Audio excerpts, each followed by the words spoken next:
Welcome to Alliance Military Database. Classified information requested. Establishing secure connection. Secure connection confirmed.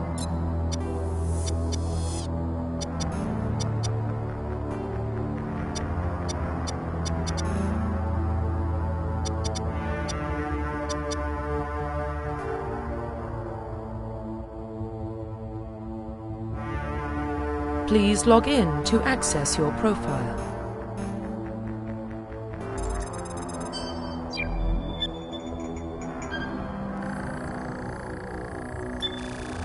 Warning, data corruption detected.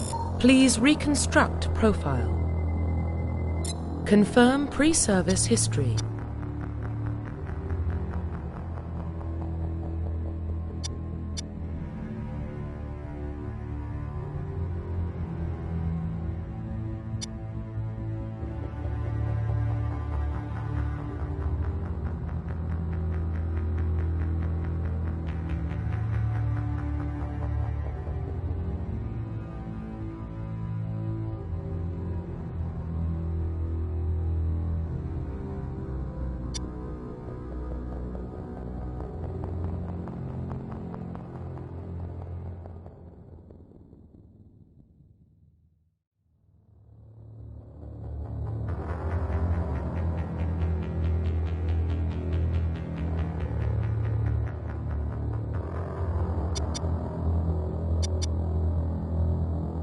Confirm psychological profile.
Confirm military specialization.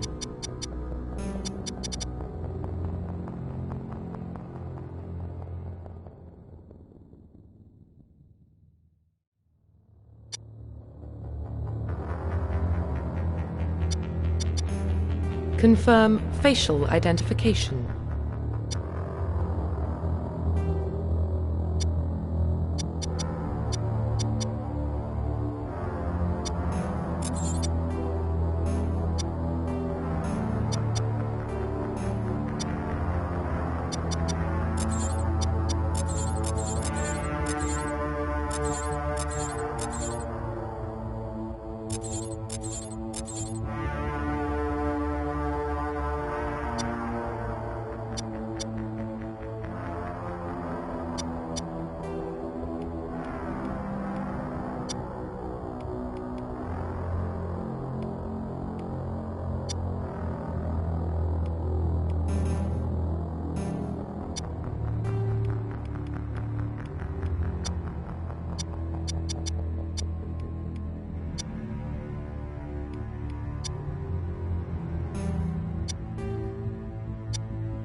Profile reconstruction complete. Confirm facial identification.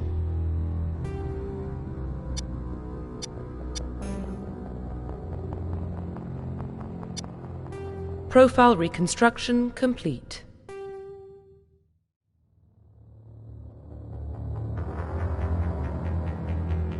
Identification confirmed.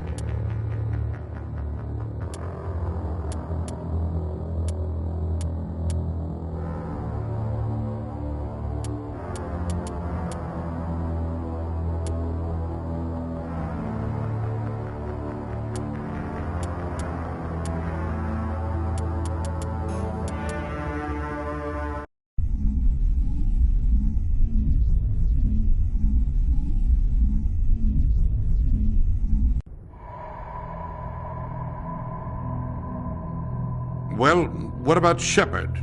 Earthborn, but no record of his family. Doesn't have one. He was raised on the streets, learned to look out for himself. He got most of his unit killed on Torfin. He gets the job done, no matter what the cost. Is that the kind of person we want protecting the galaxy? That's the only kind of person who can protect the galaxy. I'll make the call.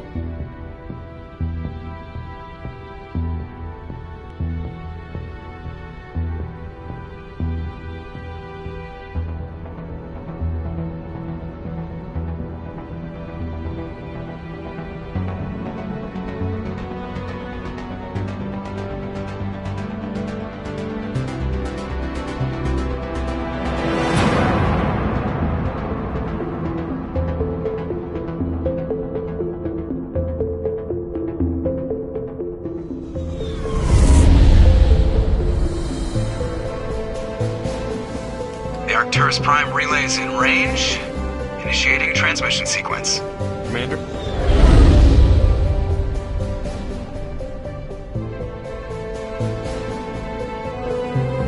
We are connected.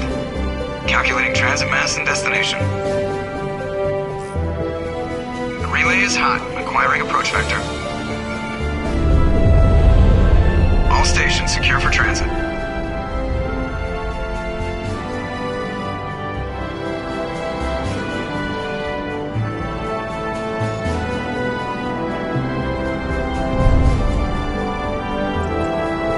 Green. Approach run has begun.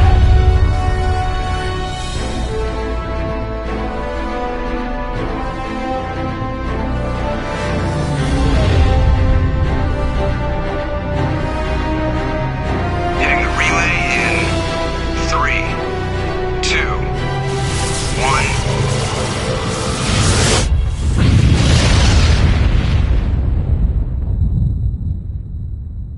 Thrusters, check. Navigation, check. Internal emissions sync engaged. All systems online. Drift, just under 1,500K. 1,500 is good. Your captain will be pleased. I hate that guy. Nihilus gave you a compliment. So you hate him. You remember to zip up your jumpsuit on the way out of the bathroom? That's good. I just jumped us halfway across the galaxy and hit a target the size of a pinhead, so that's incredible. Besides, Spectres are trouble. I don't like having them on board. Call me paranoid. You're paranoid. The Council helped fund this project. They have a right to send someone to keep an eye on their investment. Yeah, that is the official story. But only an idiot believes the official story.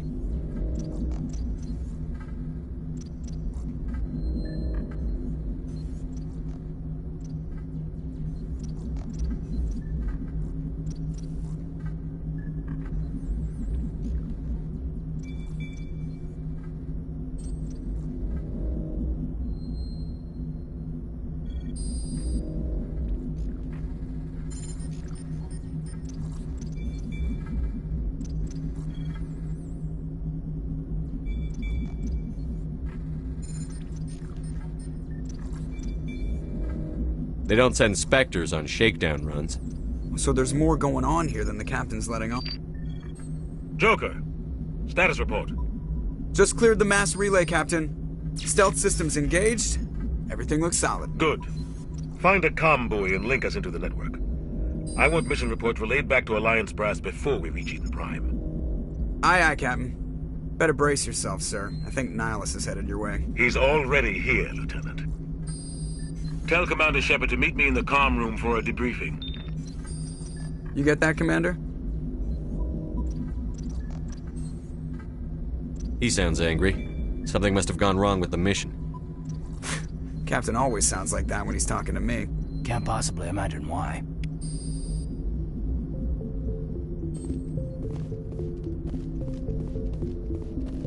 I'm telling you, I just saw him. He marched by like he was on a mission.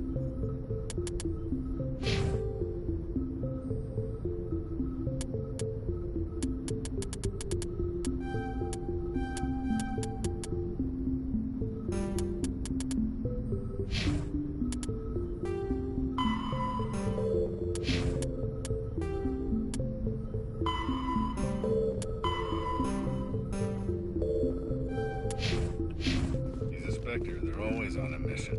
And we're getting dragged, right along with him. Relax, Presley. You're gonna give yourself an ulcer.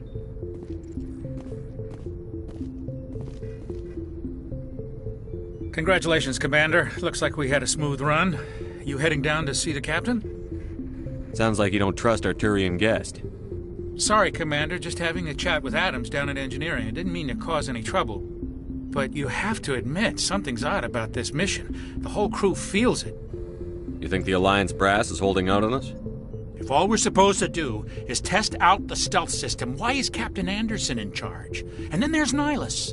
Spectres are elite operatives, top covert agents. Why send a Spectre, a Turian Spectre, on a shakedown run? It doesn't add up. What do you know about the stealth systems? I just know it masks our location from scans and sensors. Cutting-edge technology. The Normandy's the only ship with this prototype drive. But why are we fully staffed? A skeleton crew would be cheaper, less chance of security leaks too. Plus there's Nihilus. It's pretty obvious this shakedown run is just a cover. For what? Damned if I know, Commander. We're out here on false pretenses. I'm not a fan of being left in the dark. What do you know about the stealth systems? I just know it masks our location from scans and sensors. Cutting-edge technology. The Normandy's the only ship. Plus there's Nihilus. It's pretty obvious this shakedown run is just a cover. I'll see if I can get some answers. Good luck, Commander. I grew up on Eden Prime, Doc. It's not the kind of place Spectres visit. There's something Nihilus isn't telling us about this mission. That's crazy. What do you think, Commander? We won't be staying on Eden Prime too long, will we? I'm itching for some real action. I sincerely hope you're kidding, Corporal. Your real action usually ends with me patching up crew members in the infirmary. Only a fool goes looking for a fight, Corporal. Sorry, Commander, but this waiting's killing me. I've never been on a mission like this before, not one with a Spectre on board.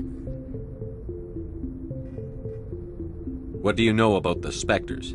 Only what I've heard.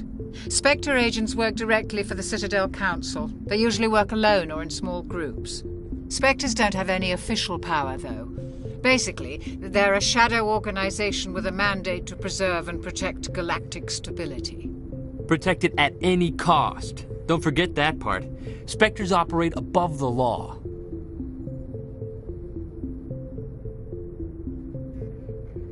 Why don't we have any of our own people in there? Spectres usually come from the Council races, like the Turians. We've been trying to get a human accepted into their ranks for years now. So far, it hasn't happened. Hey, Commander, you'd make a good Spectre. What you did on Torfin, that's what they're looking for. Success at any cost, ruthless efficiency, show no mercy.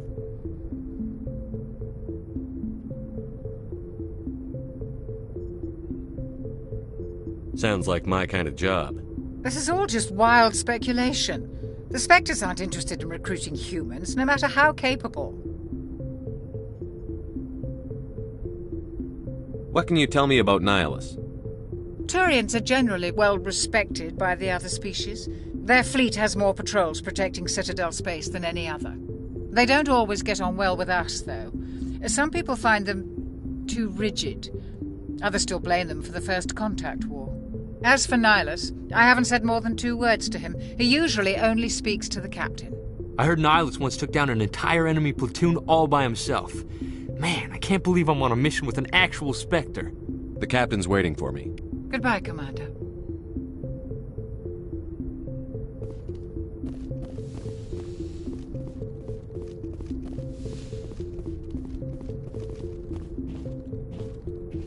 Commander Shepard, I was hoping you'd get here first. It will give us a chance to talk. The captain said he'd meet me here. He's on his way. I'm interested in this world we're going to, Eden Prime. I've heard it's quite beautiful. I've never been there. But you know of it.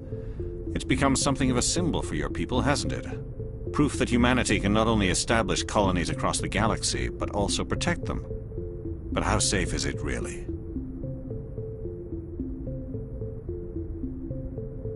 If you've got something to say, just say it.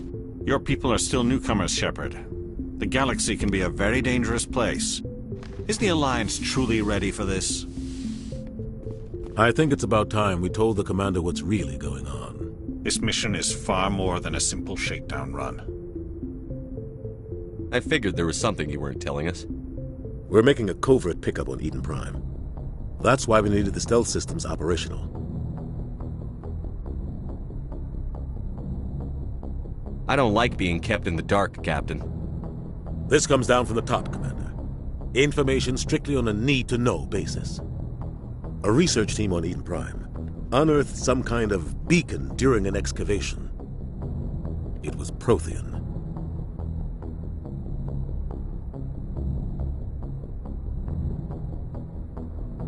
I thought the Protheans vanished 50,000 years ago. Their legacy still remains. The mass relays, the Citadel, our ship drives. It's all based on Prothean technology. This is big, Shepard. The last time humanity made a discovery like this, it jumped our technology forward 200 years. But Eden Prime doesn't have the facilities to handle something like this. We need to bring the beacon back to the Citadel for proper study. Obviously, this goes beyond mere human interests, Commander. This discovery could affect every species in Council space.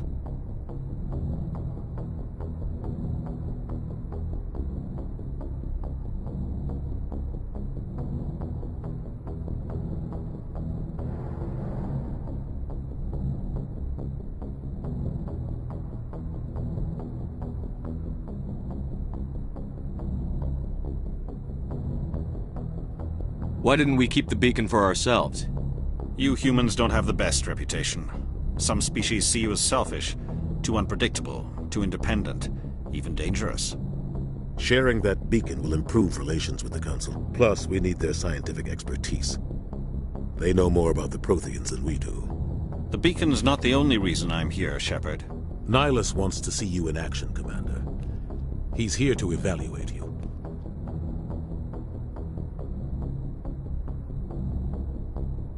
Guess that explains why I bump into him every time I turn around. The Alliance has been pushing for this for a long time. Humanity wants a larger role in shaping interstellar policy. We want more say with the Citadel Council. The Spectres represent the Council's power and authority. If they accept a human into their ranks, it shows how far the Alliance has come. I was impressed when I studied the reports from Torfin. A grim business, but you got the job done. That's why I put your name forward as a candidate for the Spectres.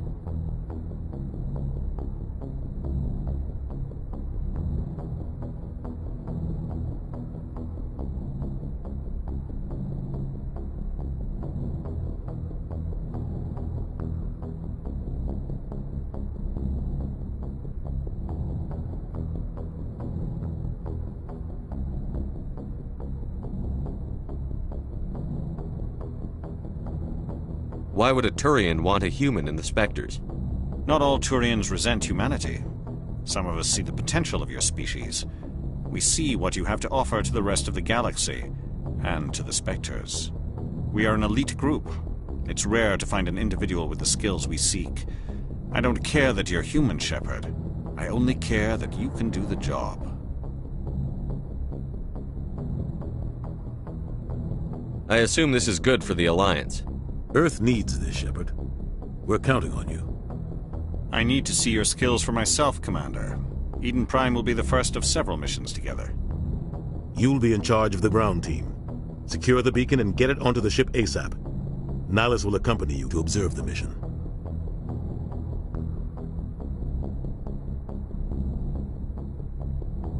What do you know about the Protheans? Just what they taught us in school. They were a technologically advanced species that ruled the galaxy 50,000 years ago. Then they vanished. Nobody really knows how or why, though I've heard plenty of theories. But everyone agrees, galactic civilization wouldn't exist without them. Their citadel is the very heart of galactic society, and without their mass relays, interstellar travel would be impossible. We all owe the Protheans a great debt. I'd like to know more about Eden Prime before we touch down. It's a peaceful farming world, but it represents something much bigger. Eden Prime is one of our oldest and most successful colonies. It proved we were ready to face the challenges of settling new worlds, to forge a place for humanity beyond Earth. It symbolizes humanity's growth and evolution as a spacefaring species. And after this, it will be known as the world where humans made a discovery of galactic importance. Why is this beacon so important? All advanced galactic civilization is based on Prothean technology, even yours. If we hadn't discovered those Prothean ruins buried on Mars, we'd still be stuck on Earth. That was just a small data cache. Who knows what we can learn from this beacon? What if it's a weapons archive? We can't let it fall into the wrong hands. Like who? The Attican Traverse isn't the most stable sector of Citadel space. There are plenty of raiders and criminal groups active in the region. They might figure a Prothean beacon is worth the risk of attacking an Alliance ship. Plus, Eden Prime is right on the border of the Terminus systems. The Attican Traverse is under Citadel protection. If the Terminus systems attack, it's an act of war. Technically, yes. But some of the species in the Terminus might be willing to start a war over this. The last thing the Council wants is to get dragged into a major conflict with the Terminus systems.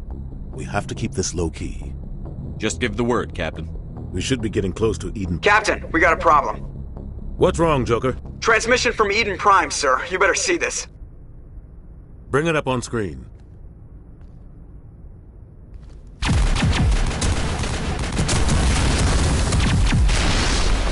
Get down!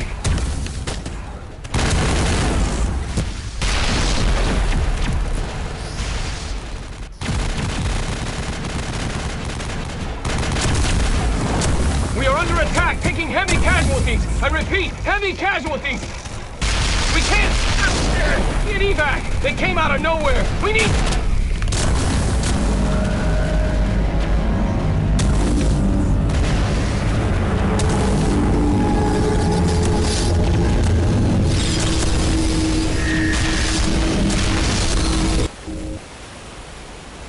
Everything cuts out after that. No comm traffic at all. Just goes dead. There's nothing. Reverse and hold at 38.5.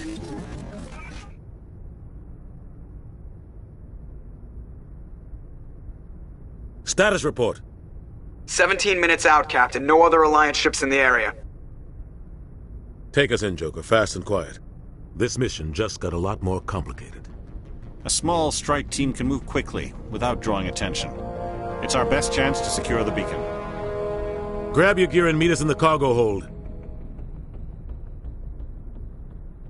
Tell Alenko and Jenkins to suit up, Commander. You're going in.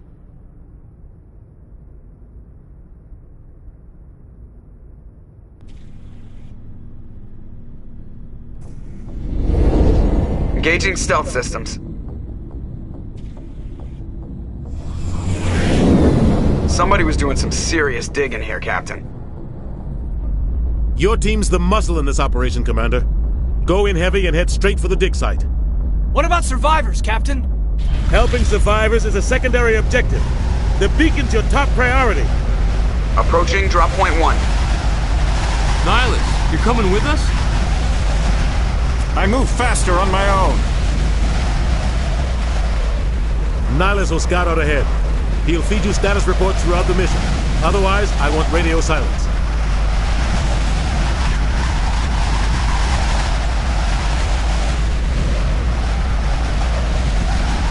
I don't like putting my life in the hands of a Turian, sir. Nihilus is on our side. He wants you in the Spectres, and he wants that beacon. Ready and able, sir. The mission's yours now, Shepard. Good luck! We are approaching drop point 2.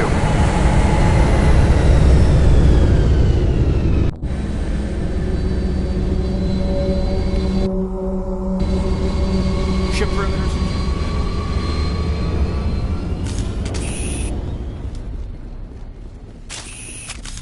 This place got hit hard, Commander. Hostiles everywhere.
Ripped right through his shields. Never had a chance.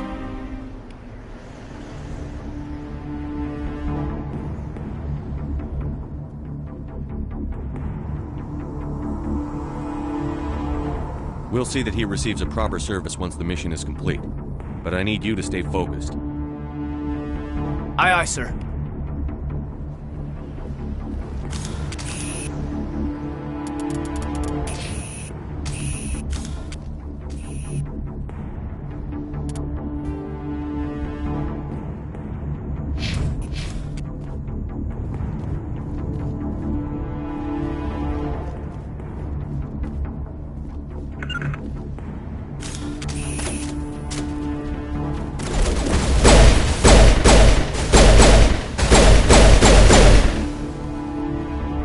Got some burned out buildings here, Shepard. A lot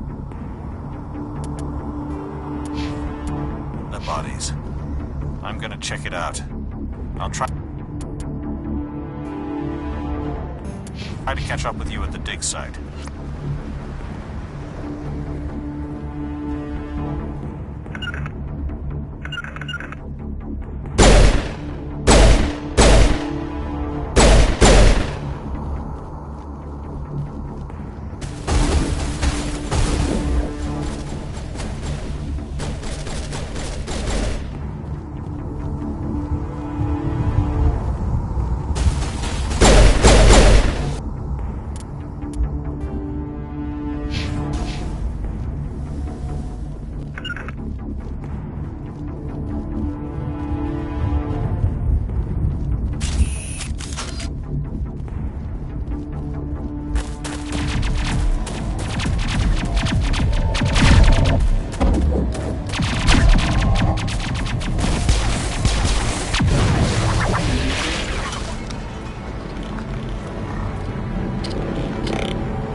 Gunnery Chief Ashley Williams of the 212. You the one in charge here, sir?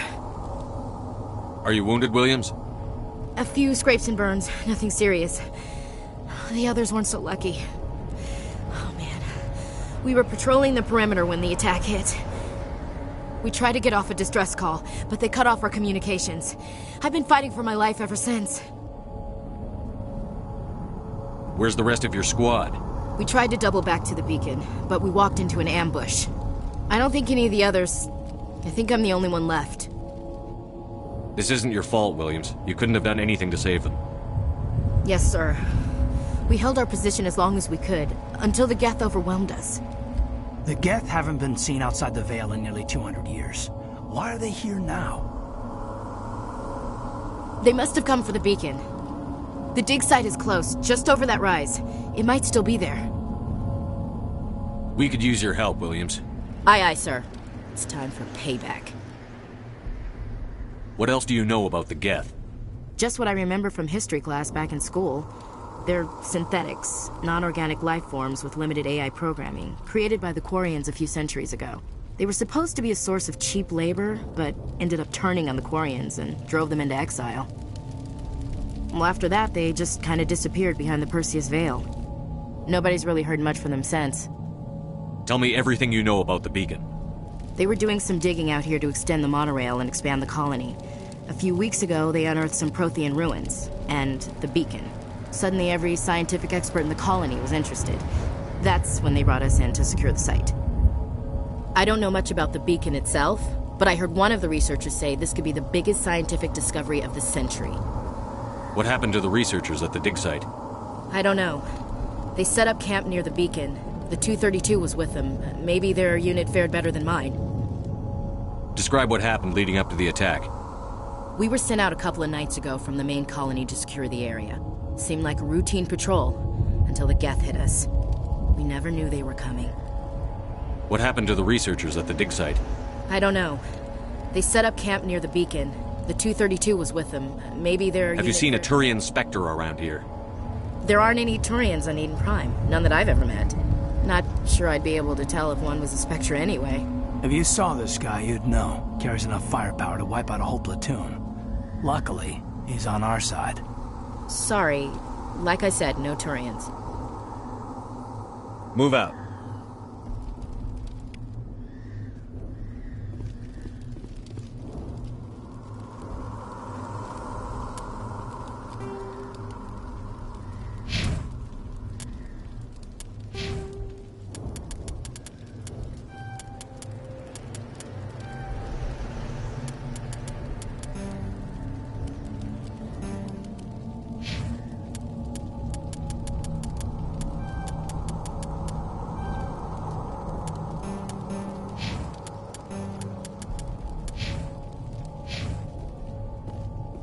The beacon's at the far end of this trench.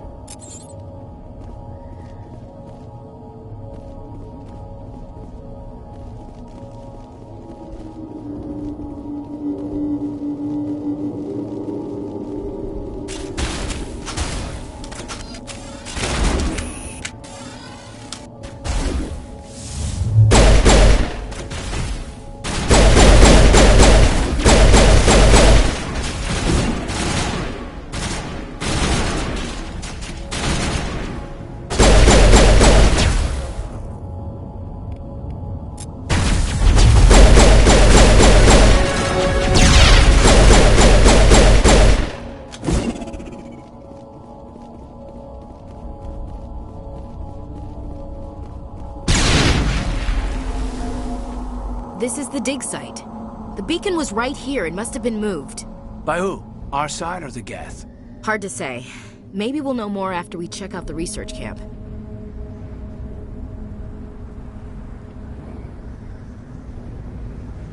You think anyone got out of here alive? If they were lucky. Maybe hiding up in the camp.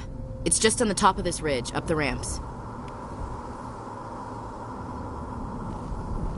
Change of plans, Shepard. There's a small spaceport up ahead. I want to check it out. I'll wait for you there.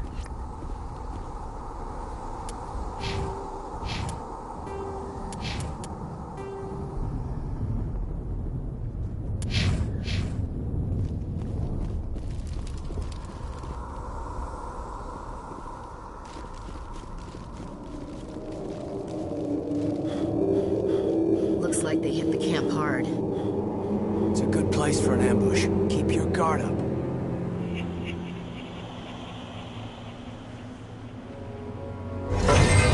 Oh god, they're still alive! What did the Geth do to them?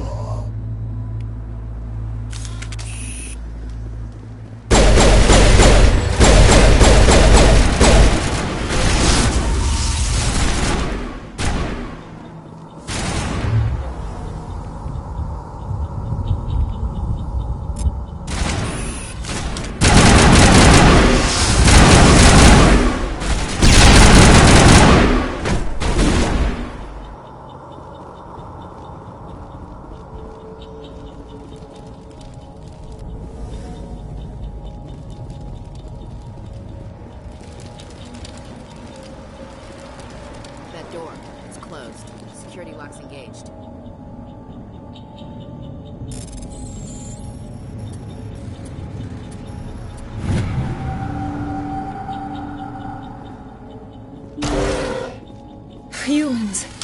Thank the Maker. Hurry! Close the door before they come back. Don't worry. We'll protect you. Thank you. I think we'll be okay now.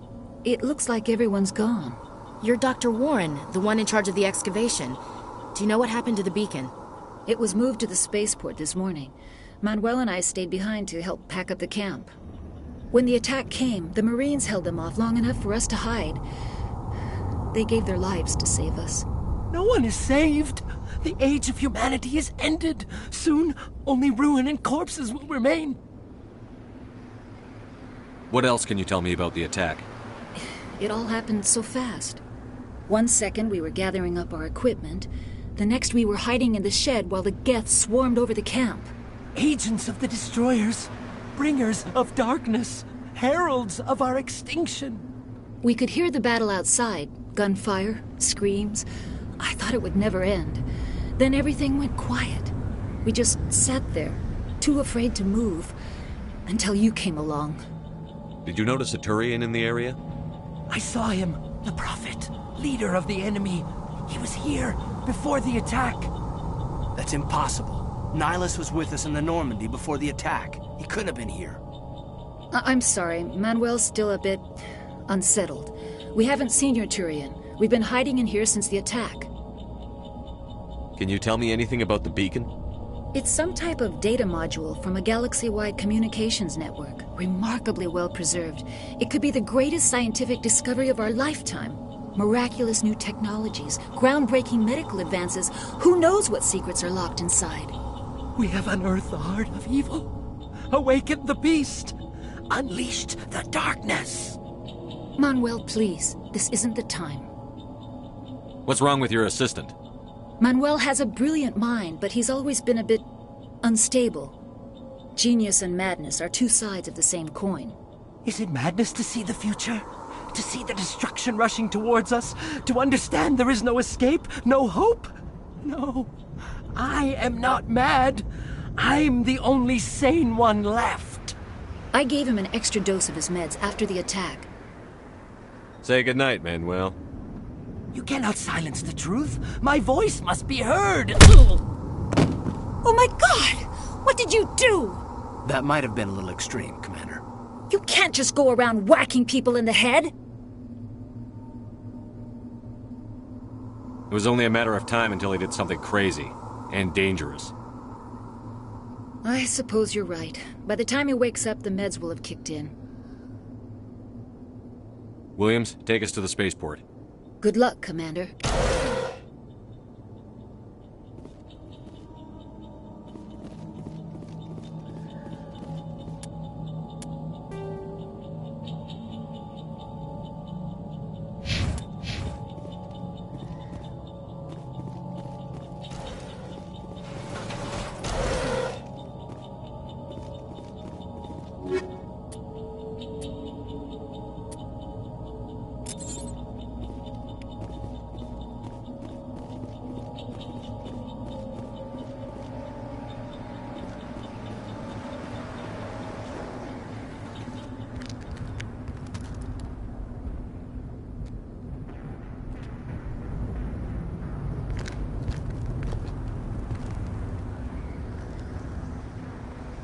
Saren.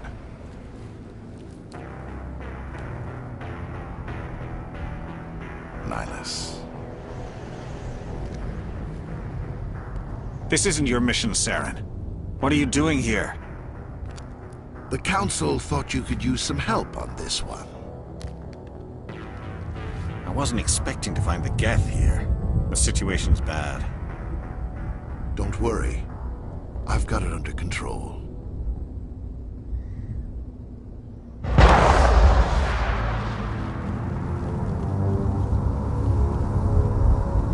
What is that? Off in the distance. It's a ship. Look at the size of it.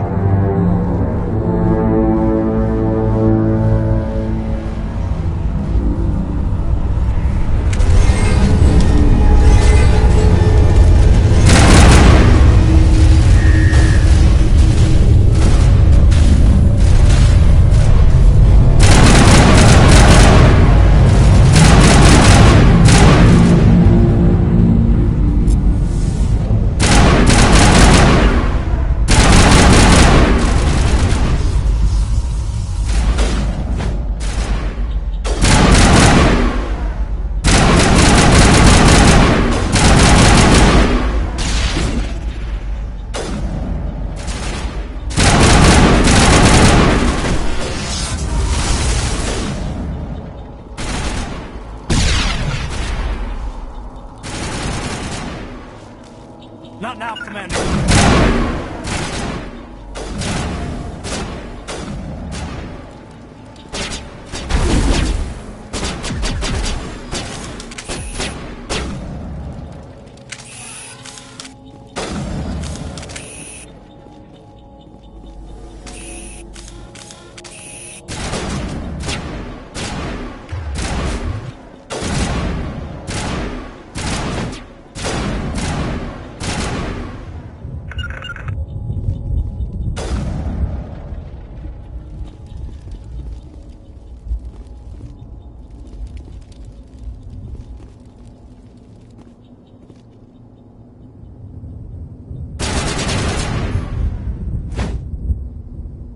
I'm a little busy here.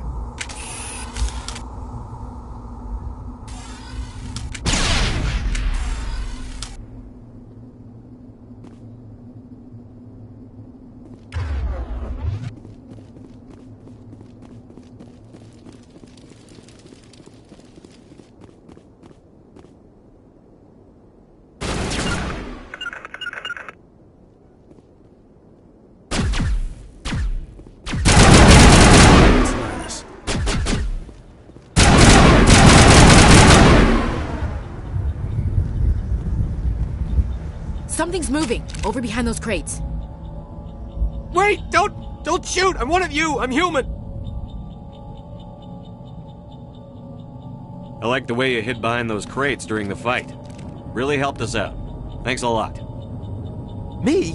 But I'm just a dock worker. I don't even have a weapon. My name's Powell. I saw what happened to that Turian. The other one shot him. I need to know how Nihlus died. The other one got here first. He was waiting when your friend showed up. He called him Saren. I think they knew each other. Your friend seemed to relax. He let his guard down.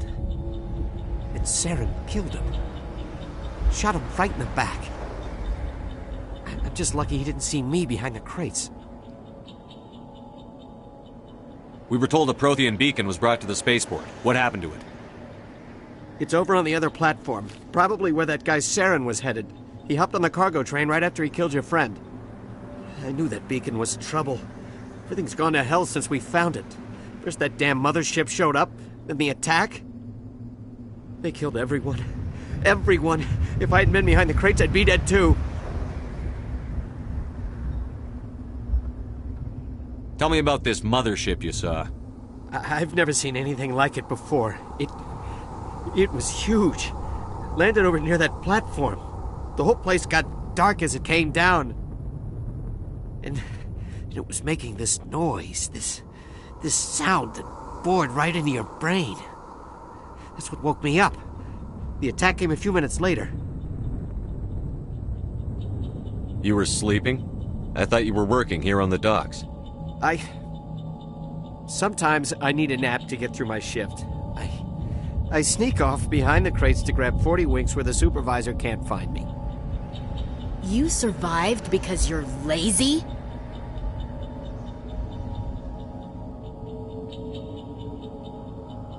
You ditch work. Then you cower back here and do nothing while the Geth butcher everyone else. I don't even have a gun. What was I supposed to do? Run out there and die? I couldn't save them. Nobody could. It was horrible. We need to find that beacon before it's too late. Take the cargo train. That's where the other Turian went. I can't stay here. I need to get away from all this.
Set the charges. Destroy the entire colony. Leave no evidence that we were here.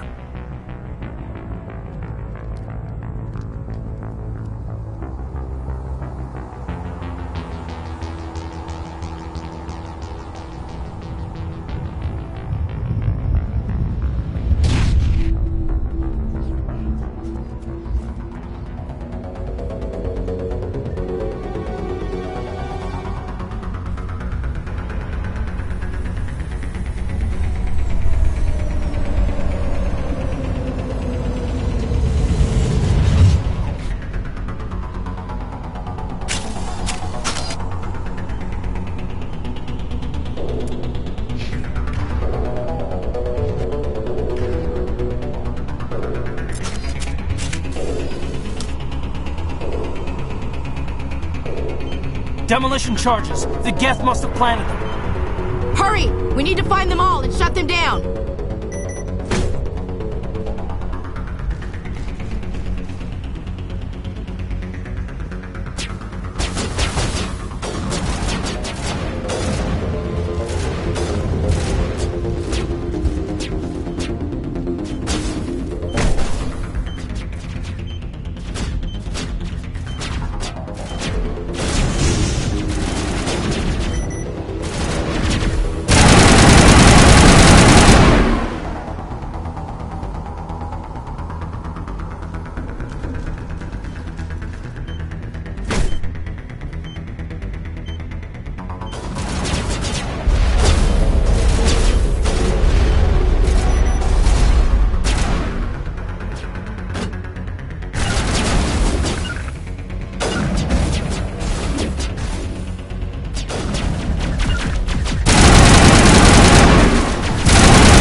Normandy, the beacon is secure. This is amazing. Actual working Prothean technology. Unbelievable. It wasn't doing anything like that when they dug it up.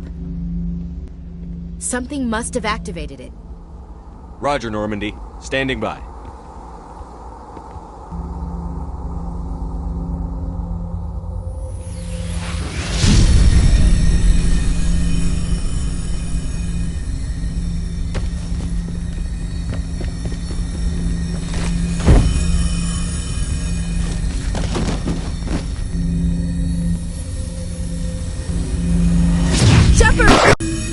No, don't touch it! Too dangerous!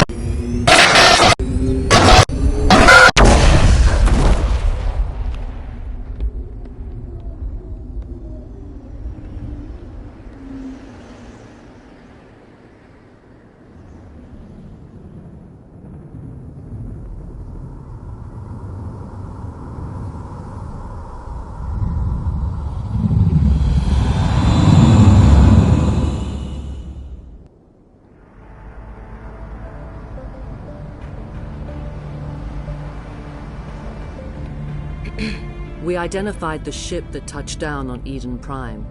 The Normandy, a human alliance vessel. It was under the command of Captain Anderson. They managed to save the colony. And the beacon. One of the humans may have used it.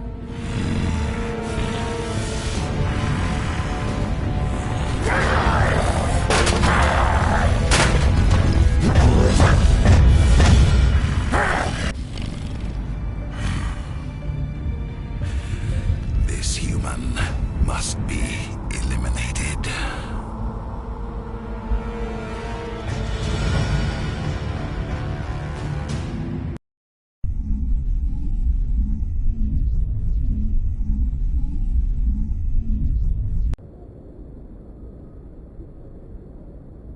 Dr. Chakwas, I think he's waking up.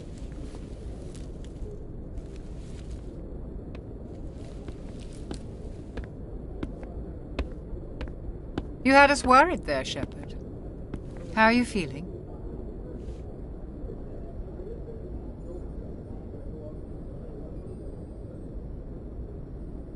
How did I end up here? How long was I out? About 15 hours. Something happened down there with the beacon, I think.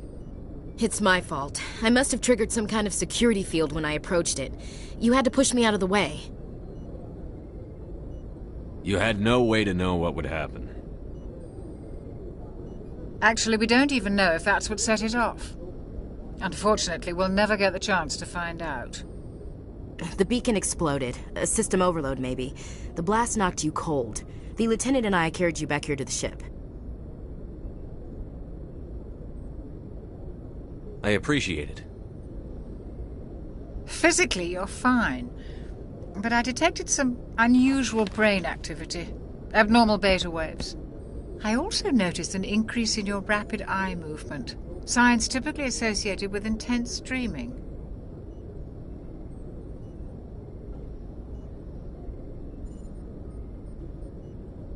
I saw...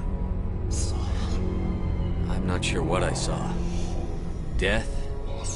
Destruction? Nothing's really clear. I better add this to my report. It may... Oh, Captain Anderson. How's our XO holding up, Doctor? Well, all the readings look normal. I'd say the commander's going to be fine. Glad to hear it. Shepard, I need to speak with you. In private. Aye, Captain. I'll be in the mess if you need me. Sounds like that beacon hit you pretty hard, Commander. Are you sure you're okay?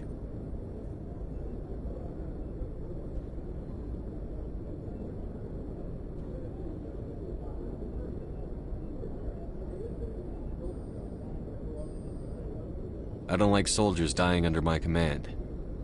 Jenkins wasn't your fault. You did a good job, Shepard. Chief Williams isn't part of the Normandy crew. I figured we could use a soldier like her. She's been reassigned to the Normandy. Williams is a good soldier. She deserves it. Lieutenant Alenko agrees with you. That's why I added her to our crew. Intel dropped the ball, sir. We had no idea what we were walking into down there. That's why things went to hell. The Geth haven't been outside the Veil in 2 centuries, Commander. Nobody could have predicted this. You said you needed to see me in private, Captain?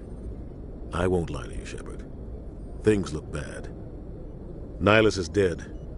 The beacon was destroyed and Geth are invading. The Council's going to want answers.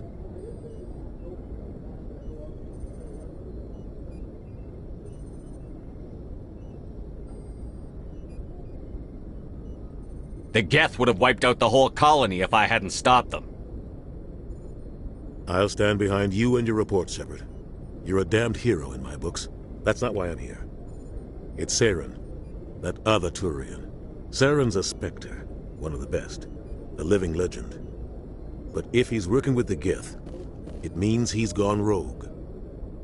A rogue Spectre's trouble. Saren's dangerous, and he hates humans. Why? He thinks we're growing too fast, taking over the galaxy. A lot of aliens think that way. Most of them don't do anything about it.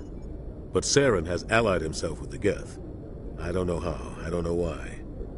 I only know it had something to do with that beacon. You were there just before that beacon self-destructed. Did you see anything? Any clue that might tell us what Saren was after? Just before I lost consciousness, I had some kind of vision. A vision? A vision of what?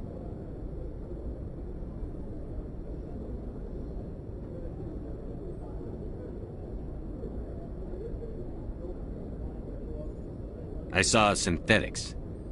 Geth, maybe. Slaughtering people. Butchering them. We need to report this to the Council, Shepard.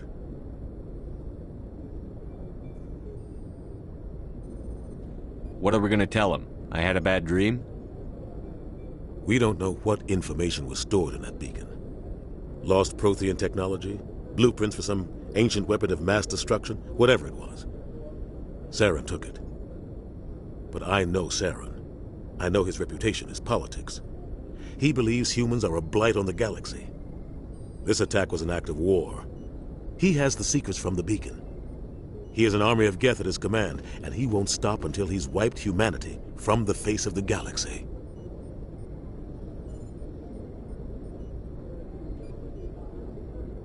I'll find some way to take him down. It's not that easy. He's a Spectre. He can go anywhere, do almost anything. That's why we need the Council on our side.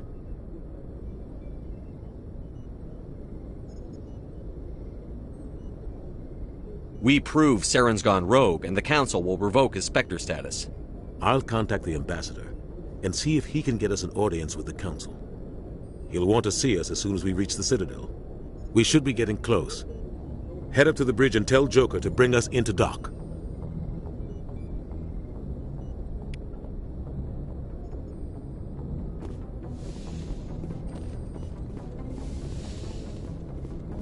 Hey, Commander. I'm glad you're okay, Commander. The crew could use some good news after what happened to Jenkins.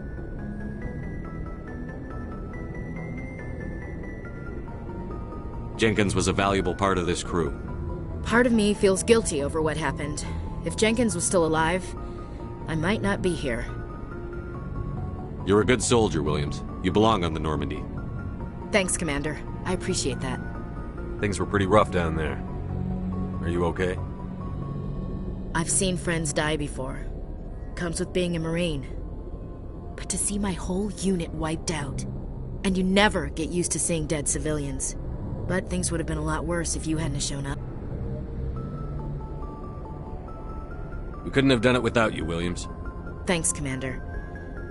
I have to admit, I was a little worried about being assigned to the Normandy. It's nice when someone makes you feel welcome. I think you're gonna fit in here just fine, Williams. Thanks, Commander. Yes, Commander? Is there something you need? How did you end up serving on an Alliance ship? I enlisted right out of med school. Earth always seemed boring to me. Too safe, too secure. I figured the colonies were teeming with exotic adventure. I wanted to travel the stars, tending the wounds of tough soldiers with piercing eyes and sensitive souls. Turns out military life isn't quite as romantic as I'd imagined. But humanity needs the Alliance if we want to keep expanding through the Traverse, and the Alliance always needs good doctors. So I stayed on to do my part. Ever think you made the wrong choice? Sometimes I think about opening a private practice back on Earth, or maybe taking a position at one of the new med centers out in the colonies. But there's something special about working on soldiers. If I left the Alliance now, I'd feel like I was abandoning them. What do you know about Captain Anderson? I've served with him for a few tours now. He knows when to let things slide and when to crack the whip. The crew knows he's seen pretty much anything they'll ever run into. And he cares about the people under his command. How well do you know the lieutenant? I'd never worked with him before this mission. But he has an impressive service record, over a dozen special commendations. Tends to keep to himself, though. Maybe because of the headaches. It's not easy being an L2. What does that have to do with it? Well, most biotics now use the L3 implants.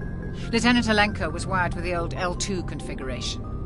Sometimes there are complications. What kind of complications? Severe mental disabilities, insanity, crippling physical pain. There's a long list of horrific side effects. Caden's lucky. He just gets migraines. I should go. Goodbye, Commander. Glad to see you're okay, Commander.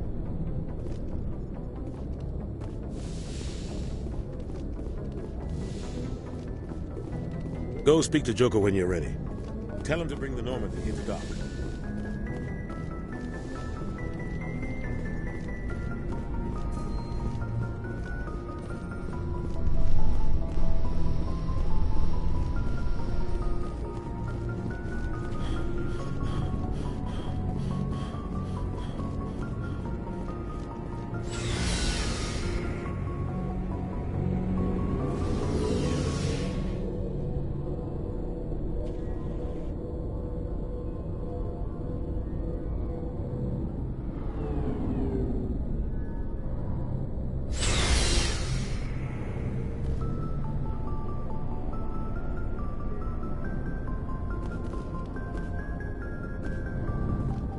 Hey, Commander.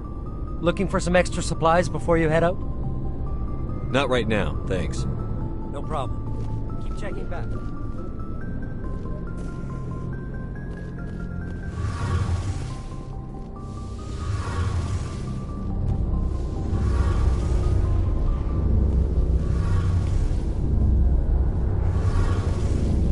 Shame about Jenkins, Commander.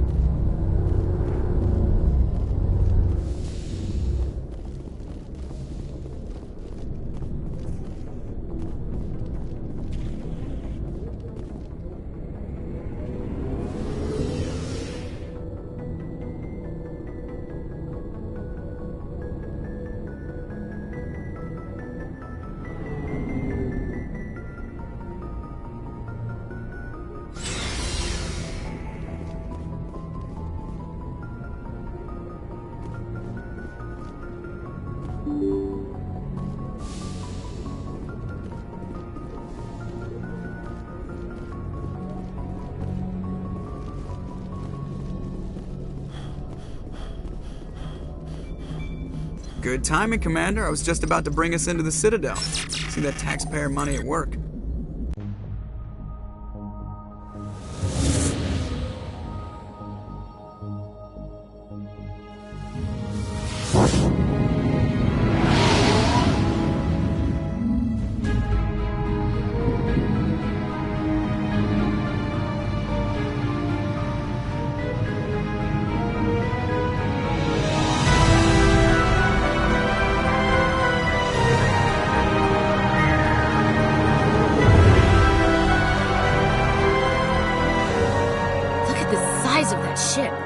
Ascension, flagship of the Citadel fleet. Well, size isn't everything. Why so touchy, Joker? I'm just saying you need firepower, too. Look at that monster. Its main gun could rip through the barriers in any ship in the Alliance fleet. Good thing it's on our side, then. Citadel Control, this is SSV Normandy, requesting permission to land. Stand by for clearance, Normandy. Clearance granted. You may begin your approach. Transferring you to an Alliance operator. Roger, Alliance Tower. Normandy out. Normandy, this is Alliance Tower. Please proceed to Dock 422.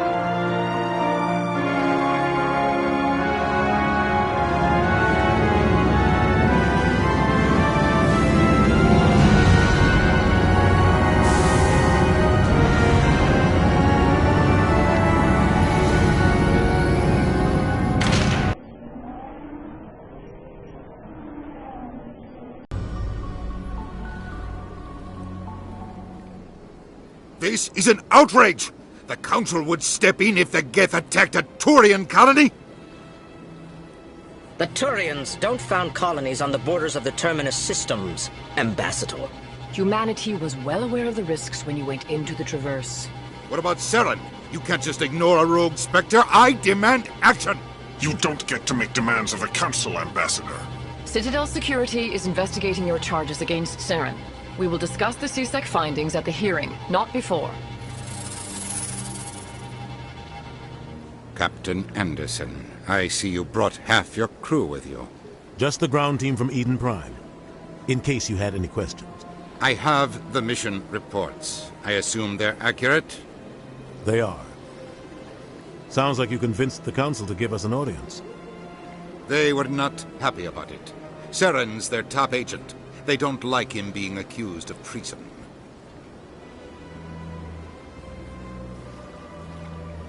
Saren's a threat to every human colony out there. If they don't stop him, I will. Settle down, Commander. You've already done more than enough to jeopardize your candidacy for the Spectres. The mission on Eden Prime was a chance to prove you could get the job done. Instead, Nihilus ended up dead and the beacon was destroyed. That's Saren's fault, not his. Then we better hope the CSEC investigation turns up evidence to support our accusations. Otherwise, the Council might use this as an excuse to keep you out of the Spectres. Come with me, Captain. I want to go over a few things before the hearing. Shepard, you and the others can meet us at the Citadel Tower, top level. I'll make sure you have clearance to get in. And that's why I hate politicians.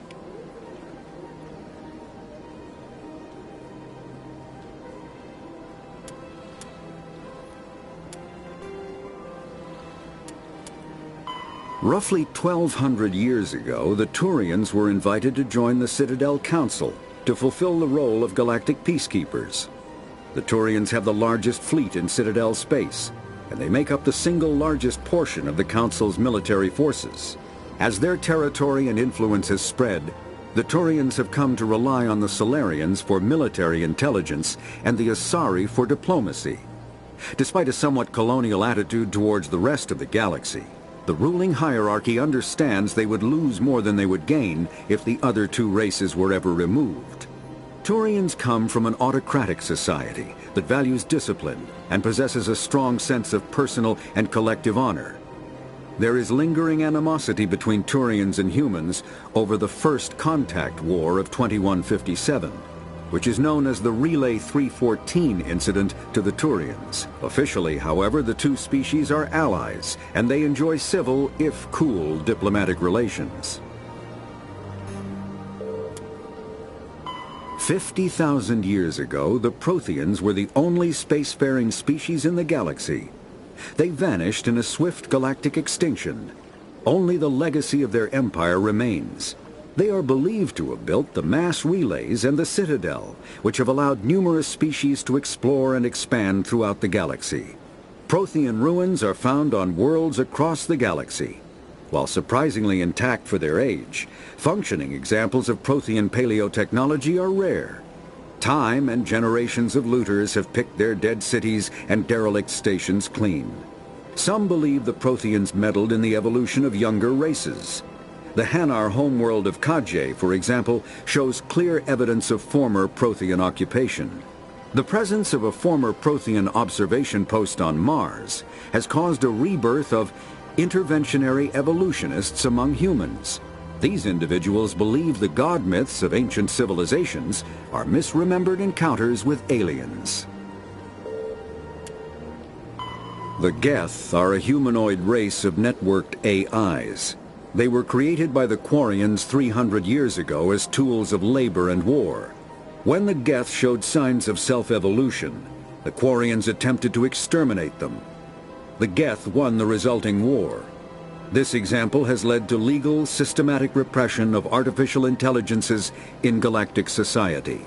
The Geth possess a unique distributed intelligence. An individual has rudimentary animal instincts, but as their numbers and proximity increase, the apparent intelligence of each individual improves. In groups, they can reason, analyze situations, and use tactics, as well as any organic race. After the Geth secure a location, they round up and impale dead and living bodies on mechanical spikes. The spikes rapidly transform these victims into withered husks, extracting water and trace minerals, and replacing them with cybernetics. The cybernetics reanimate the lifeless flesh and tissue, transforming the bodies into mindless killing machines.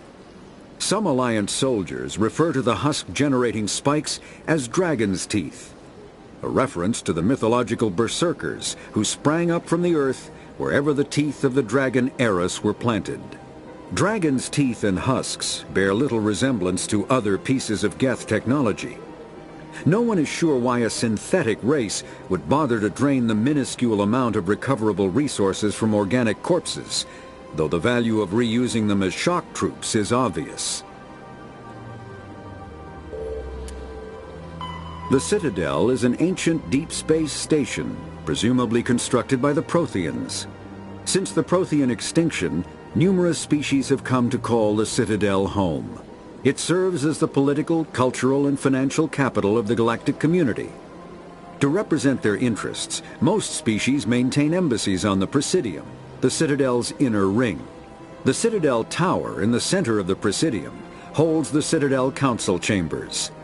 Council affairs often have far-reaching effects on the rest of the galactic community. 5 arms, known as the Wards, extend from the Presidium. Their inner surfaces have been built into cities, populated by millions of inhabitants from across the galaxy. The Citadel is virtually indestructible. If attacked, the station can close its arms to form a solid, impregnable shell. For as long as the station has existed, an enigmatic race called the Keepers has maintained it. The Council is an executive committee composed of representatives from the Asari Republics, the Turian Hierarchy, and the Solarian Union. Though they have no official power over the independent governments of other species, Spectres are agents from the Office of Special Tactics and Reconnaissance, and answer only to the Citadel Council. They are elite military operatives, granted the authority to deal with threats to peace and stability in whatever way they deem necessary. They operate independently or in groups of 2 or 3. The Systems Alliance is an independent supranational government representing the interests of humanity as a whole. The Alliance is responsible for the governance and defense of all extrasolar colonies and stations. The Alliance grew out of the various national space programs as a matter of practicality. Sol's planets had been explored and exploited through piecemeal national efforts. The expense of colonizing entire new solar. The Terminus systems are located on the far side of the Attican Traverse, beyond the space administered by the Citadel Council or claimed by the Human Systems Alliance. It is populated by a loose affiliation of minor species, united only in their refusal to acknowledge the political authority. Biotics is the ability of rare individuals to manipulate dark energy and create mass effect fields through the use of electrical impulses from the brain. Intense training and surgically implanted amplifiers are necessary for a biotic to produce mass effect fields powerful enough for practical use. Element Zero can increase or decrease the mass of a volume of space-time when subjected to an electrical current. With a positive current, mass is increased. With a negative current, mass is decreased. The stronger the current. Combat hard suits use a dual-layer system to protect the wearer. The inner layer consists of fabric armor with kinetic padding. Areas that don't need to be flexible, such as the chest or shins, are reinforced with sheets of lightweight, ablative ceramic. The outer layer consists of automatically generated kinetic barriers. Kinetic barriers, more commonly called shields, provide protection against most mass accelerator weapons. Whether on...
Good day, Commander. The human ambassador is up the stairs, first room on the right.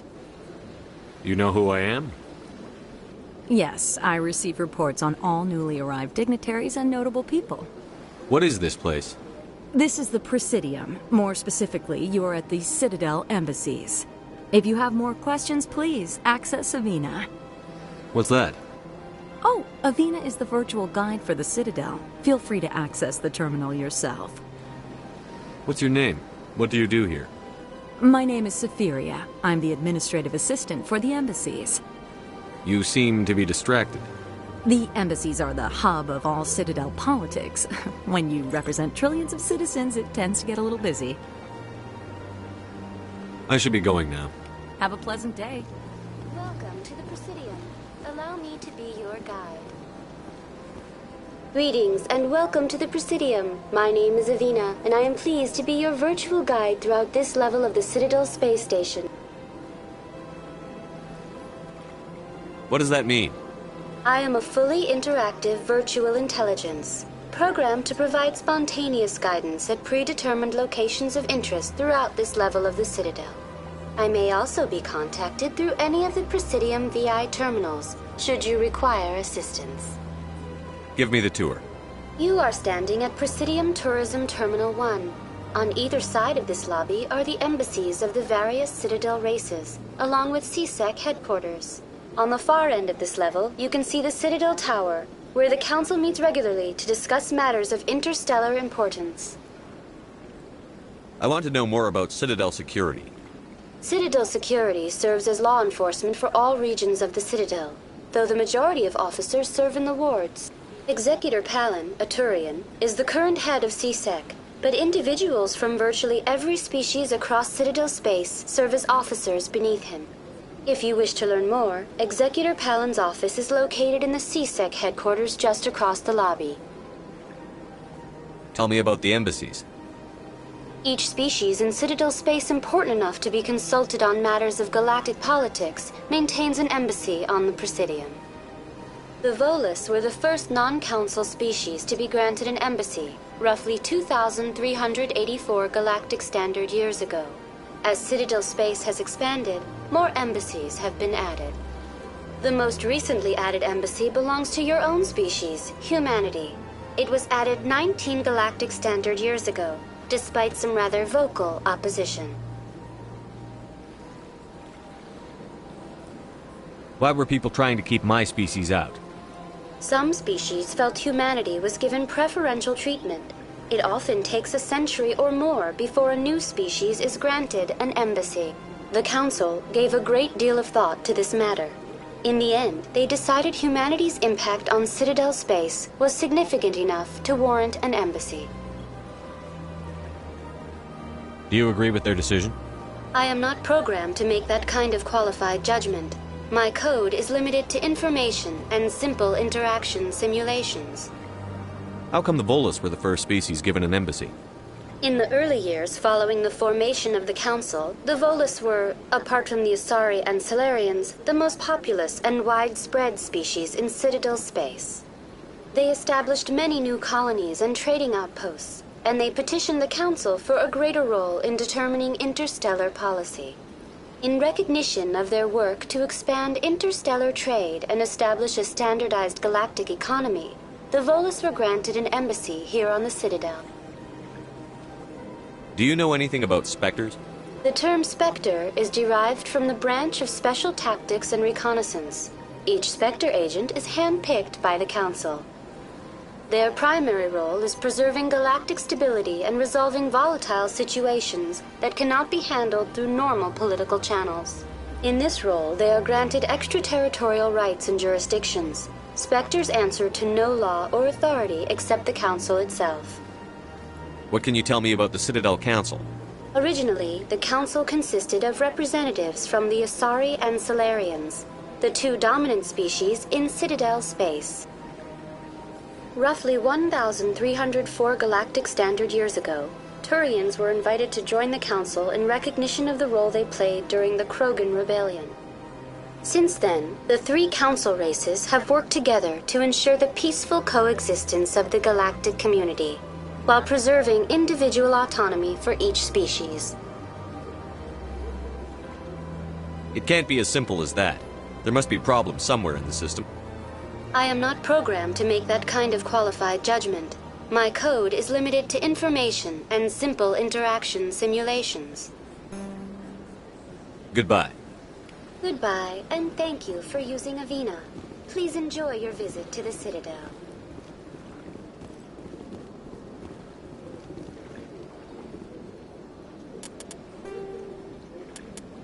The Asari were the first species to discover the Citadel.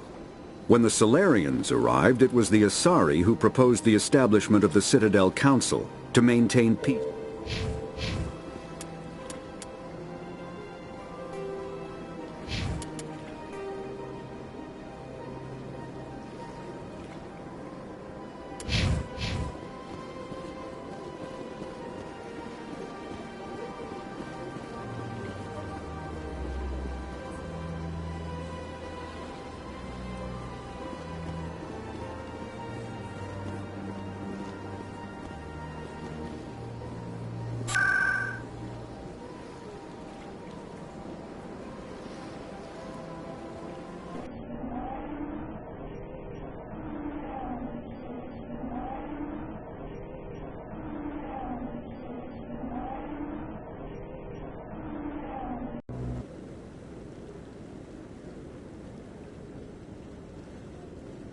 What are those, cherry trees? You sure have to climb a lot of stairs to reach the Council. Think that's supposed to be symbolic of their importance? Saren's hiding something. Give me more time. Stall them. Stall the Council? Don't be ridiculous. Your investigation is over, Garrus.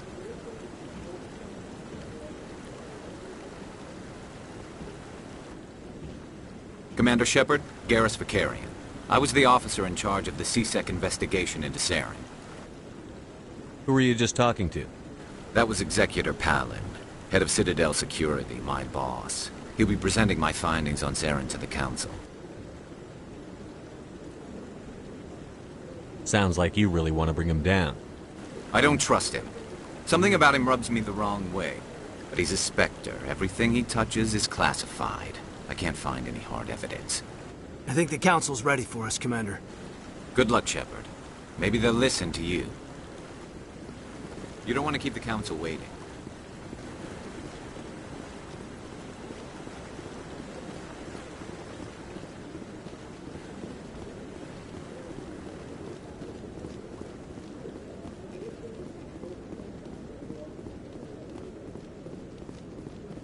Don't be ridiculous. The Volus won't be joining the Council for years. I'm not so sure. The humans are making a strong push, and you can bet the Volus will be right on their coattails if they succeed. Allowing the humans to join us is a sound strategic move. But the Volus? No. The Hanar are likely to be next, then the Elcor. You may be right. Though the Hanar need to lighten up a bit first. You just don't like them because because you have trouble understanding.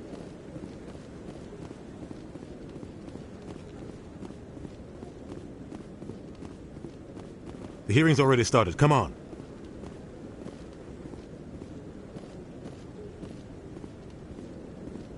The Geth attack is a matter of some concern, but there is nothing to indicate Saren was involved in any way. The investigation by Citadel Security turned up no evidence to support your charge of treason. An eyewitness saw him kill Nihilus in cold blood. We've read the Eden Prime reports, Ambassador. The testimony of one traumatized dock worker is hardly compelling proof. I resent these accusations. Nihilus was a fellow Spectre and a friend. That just let you catch him off guard. Captain Anderson, you always seem to be involved when humanity makes false charges against me. And this must be your protege, Commander Shepard, the one who let the beacon get destroyed.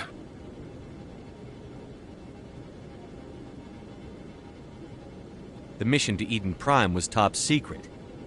The only way you could know about the beacon was if you were there. With Nihilus gone, his files passed on to me. I read the Eden Prime report. I was unimpressed. But what can you expect from a human?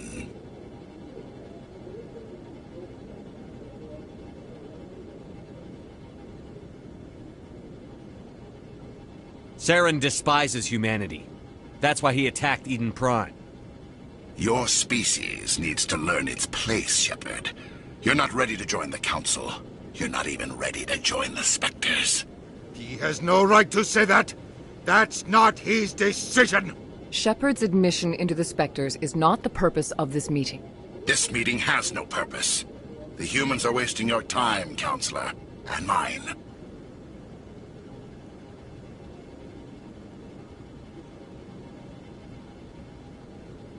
Saren's hiding behind his position as a Spectre. You need to open your eyes. What we need is evidence. So far, we've seen nothing. There is still one outstanding issue. Commander Shepard's vision. It may have been triggered by the beacon. Are we allowing dreams into evidence now? How can I defend my innocence against this kind of testimony? I agree. Our judgment must be based on facts and evidence, not wild imaginings and reckless speculation. Do you have anything else to add, Commander Shepard?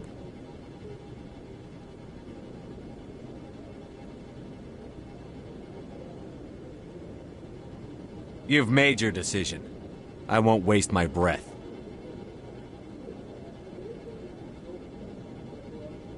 The Council has found no evidence of any connection between Saren and the Geth. Ambassador, your petition to have him disbarred from the Spectres is denied. I'm glad to see justice was served. This meeting is adjourned.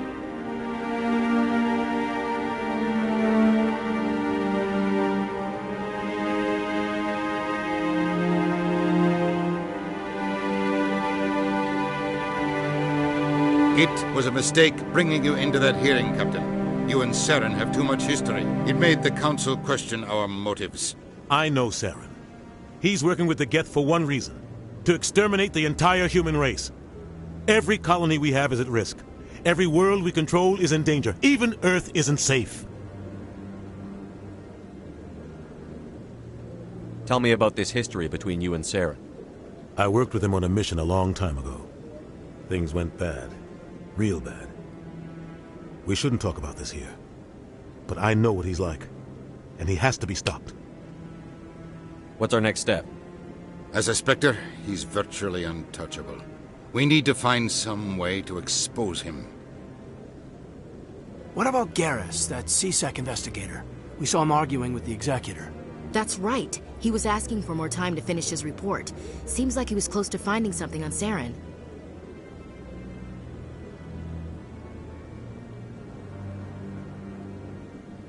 Any idea where we could find him? I have a contact in C-Sec who can help us track Garrus down. His name is Harkin. Forget it. They suspended Harkin last month, drinking on the job. I won't waste my time with that loser. You won't have to. I don't want the Council using your past history with Saren as an excuse to ignore anything we turn up. Shepard will handle this.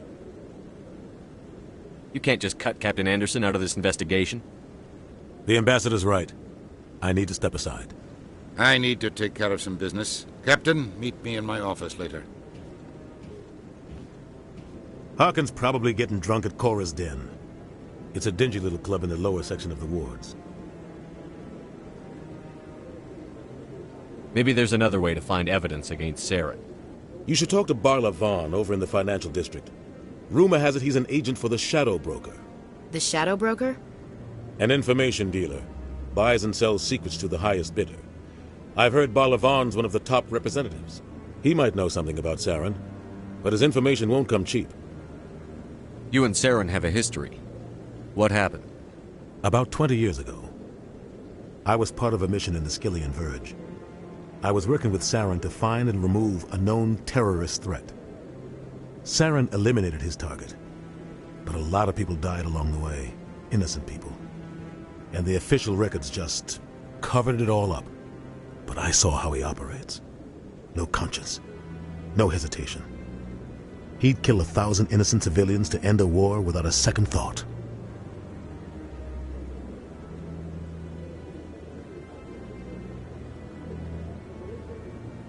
Killing innocents doesn't end wars, it causes them. I know how the world works, Commander. Sometimes you're forced to make unpleasant decisions. But only if there's no other way. Saren doesn't even look for another option. He's twisted, broken. He likes the violence, the killing. And he knows how to cover his tracks. Our ambassador doesn't seem to get along with the Council. He's just frustrated. The Council's always preaching that we need to be part of the galactic community. But for them, it's a one-way street. They want us to expand and settle unstable regions like the Skillian Verge and the Attican Traverse. But when we run into trouble, they don't want to help us out. Everyone knows it's only a matter of time until we get a seat on the Council. The ambassador just thinks it should happen sooner rather than later. And I agree.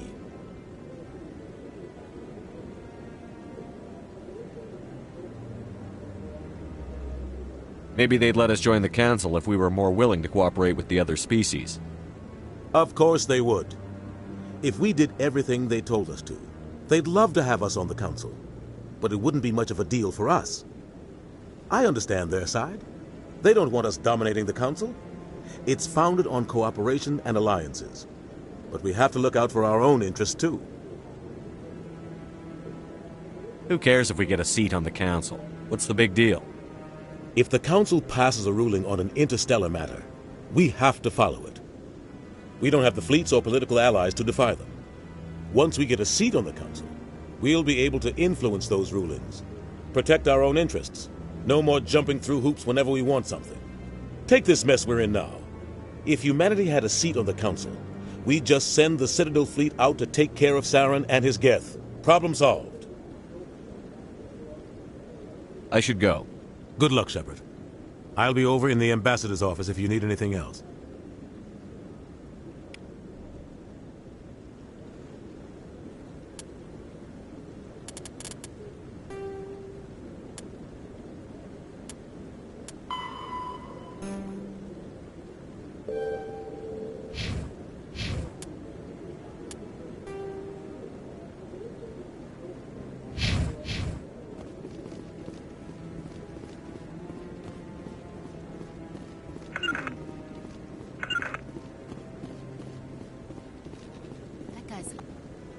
What? Oh, no, I wasn't. Never mind.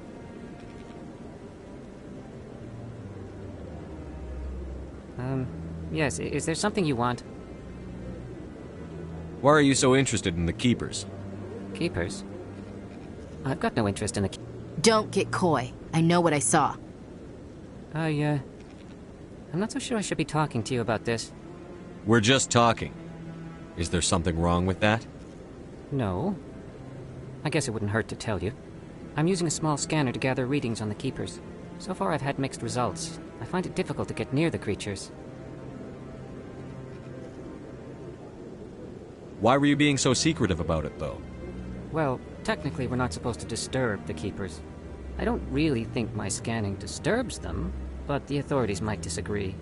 I'd like to do it more openly, but it's not really worth getting arrested over. I'm going. So long.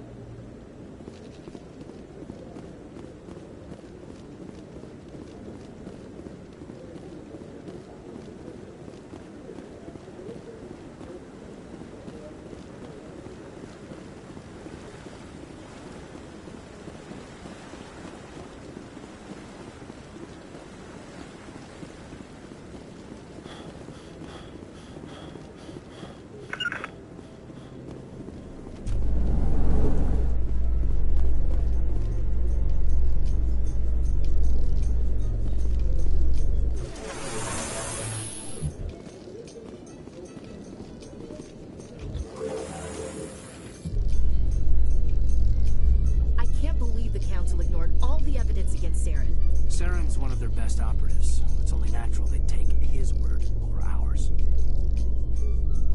Oh, so now we just chase leads while this smug Turian runs around with his Geth troopers. That's politics, Chief. I hate politics.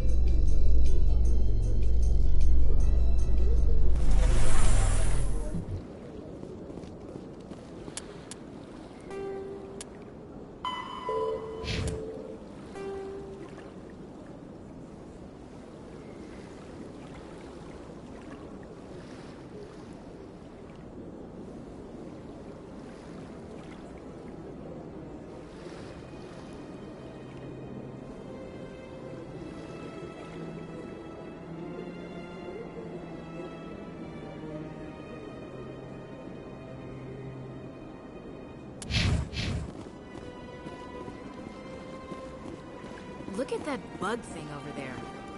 Please do not disturb the Keepers. Welcome to Presidium Tourism Terminal 2. You are standing near the base of the Citadel Tower, one of the Presidium's most recognizable and important structures. Behind me is the spectacular Relay Monument, a scale model representation of a Prothean mass relay. To your left is one of the Keepers, the enigmatic caretakers of the Citadel, working on a control panel. You may see Keepers involved in various tasks throughout all levels of the Citadel. We ask that you do not interfere with them in any way. The Keepers are essential to the smooth operation of the Citadel. Obstructing their daily work will result in harsh penalties, including incarceration and rehabilitation. Tell me about the Relay Monument. Discovered by the Asari who first arrived at the Citadel, the Relay Monument is one of the station's most interesting and controversial features. What is the meaning behind this striking piece of art? Is it a tribute to Prothean vanity? A reminder of their conquest of the galaxy through mass relay technology? Or perhaps it is a symbol of unity, a Prothean acknowledgement that the relays would eventually lead other species here to the Citadel. No one can say for sure, making the Relay Monument a favorite topic of discussion among academics and scholars. Tell me about the Citadel Tower. Housing both the Council Chambers and Citadel Control, the tower is one of the most important buildings on the station. Access to these areas is restricted to those with the appropriate clearance. What happens in Citadel Control? Citadel Control handles all incoming and outbound transit. Every ship within 2,000 kilometers of the Citadel is under the jurisdiction of Citadel Control. At peak capacity, they are responsible for monitoring upwards of 1,000 vessels. I'd like to hear more about the Council Chambers. The business of the Council, which often has far-reaching effects on the galactic community, is conducted in a room at the apex of the Citadel Tower. The Council Chambers themselves are truly a magnificent sight to behold, though few get to experience the view in person. Typically, only the councilors, ambassadors, and high-ranking officials, along with various support staff, are allowed access. I'd like to know more about the Keepers. Little is known about these peaceful servants of the Citadel, though they are essential to the operation and maintenance of the entire station. Citadel regulations protect the Keepers against interference during the performance of their tasks. Failure to comply will result in harsh penalties. Keepers can be seen in all sections of the Citadel, but are typically found in and around the tower. Any particular reason there are so many Keepers in this area? The Keepers do not communicate with other species. It is assumed, however, that the tower houses the Citadel's primary control systems. Many of the station's systems, such as navigation and life support, function automatically. It is believed the Keepers operate those systems from inside the tower's inaccessible core. The Keepers also make frequent appearances in the Council chamber itself, though they appear to be just passing through on their way to some other destination. That's all for now. Thank you for using Avina. Have a pleasant day.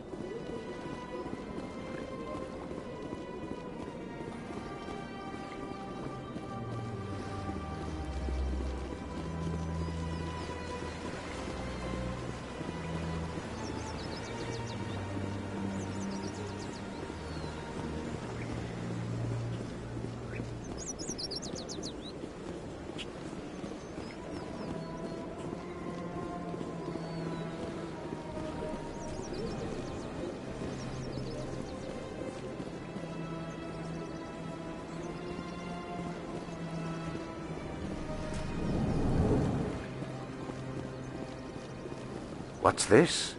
One of the Earth Clan. Ah, a very famous one, yes? You are the one called Shepard. You were at Torfin, correct? You led the final assault against the enemy base, if memory serves.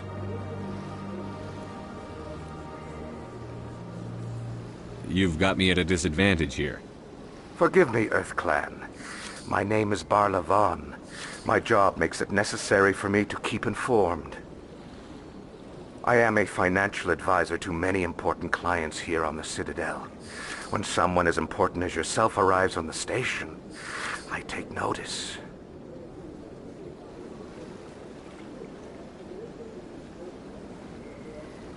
I've heard you work for the Shadow Broker. Do you have any information about Saren? You're very blunt, Shepard. But you're right. I am an agent for the Shadow Broker, and I do know something about Saren.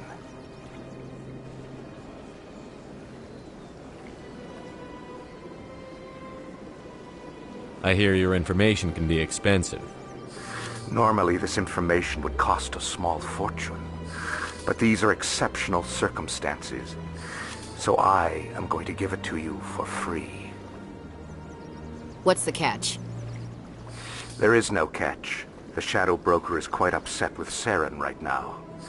They used to do a lot of business, until Saren turned on him.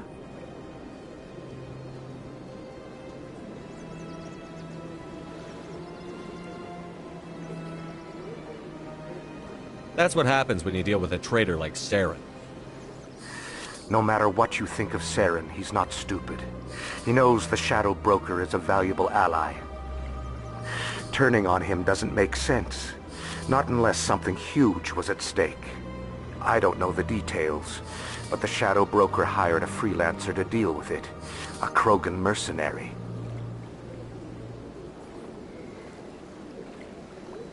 That's not much to go on.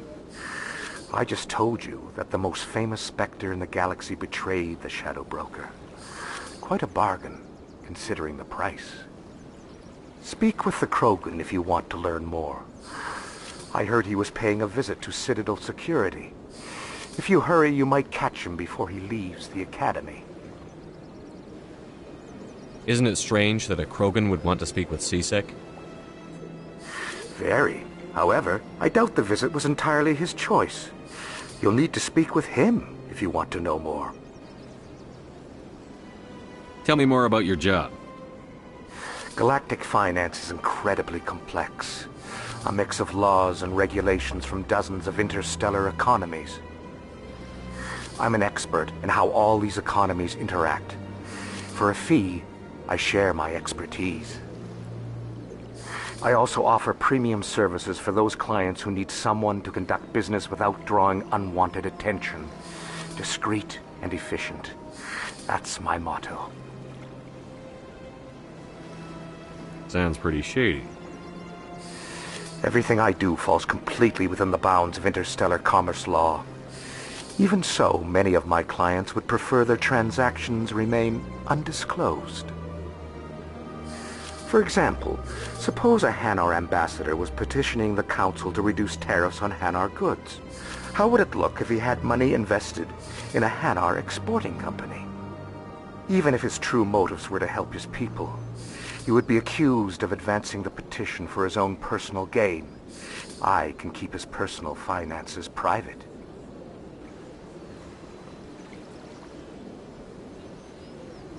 Still sounds shady to me.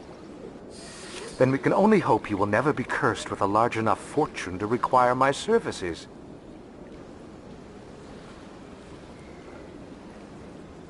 Tell me more about the Shadow Broker. Most people think I deal in finances, but my real currency is knowledge. I trade information, and it has made me very wealthy. But the Shadow Broker is the true master. Every day he buys and sells secrets that could topple governments, always giving them to the highest bidder. Yet somehow he never seems to upset the natural balance of power. All those secrets being passed around seem to even out. Nobody ends up with an advantage in the end. Any guess what his identity might be? I don't know. Nobody does. The Shadow Broker could be any race, any gender. I have a theory that it's actually an entire group working under one identity. How else could they juggle so many contacts at the same time?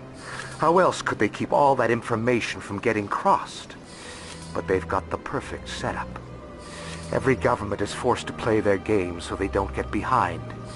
But no matter how long you play, no matter how many secrets you buy, you can never win. I thought you'd know more about the man you work for. From time to time I come across information I sell to the Shadow Broker. That's my only involvement. I like it that way. The more you know, the more dangerous the game becomes. I don't like danger, Commander. I'll leave that to you. What's it like living here on the Citadel? The station is without a doubt the greatest wonder in the galaxy. It is a technological marvel, but its true splendor goes much deeper than the hull and engines. From the Presidium to the wards, the entire station is a testament to the success of the Council. All the species of Citadel spaced together in a single, strong community. What makes the Presidium so special? It is the political center of Citadel space. 80% of all intelligent species in the known galaxy acknowledge the Council's authority on interstellar matters. But only the most powerful and influential species have embassies here on the Presidium. This level of the station is reserved for the elite, Shepard. People like us. What are the wards like? The cultural heart of the galaxy. They pulse with the lifeblood of millions of citizens from dozens of different species. You never know what you'll find out in the wards, Commander. It's always full of surprises. Fortunately, most of them are pleasant. I should go. Goodbye, Commander.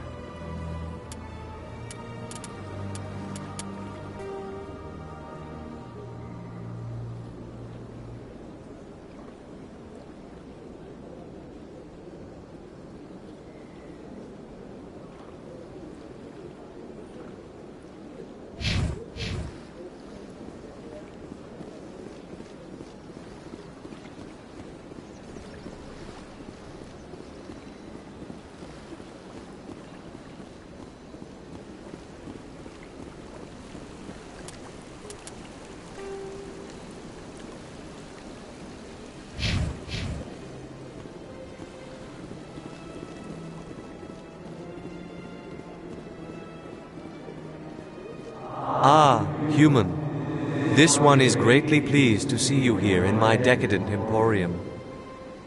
Who are you? This one's face name is Delaninder, though many in this place simply refer to it as Delan. Please take time to examine the fine goods it has for purchase, all of great worth. What exactly do you sell? Only the finest and most luxurious items that credits can buy. This one is able to procure almost any item the human would desire, for a price, naturally. Why do you refer to yourself as this one and it? For the same reason that humans are so inquisitive. It is part of our culture. Specifically, Hanar only refer to themselves in the first person with family or intimates. And we rarely do so with other species. It is just our way. I'd like to see these rare and wonderful items. Oh, this one is pleased to do so, human. You will not be disappointed.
This place is a little too perfect. You're hiding something. Doesn't matter. I've had my office rearranged 5 times now. 5 times? Why? What? Should I? It's not like Keith is offering explanation.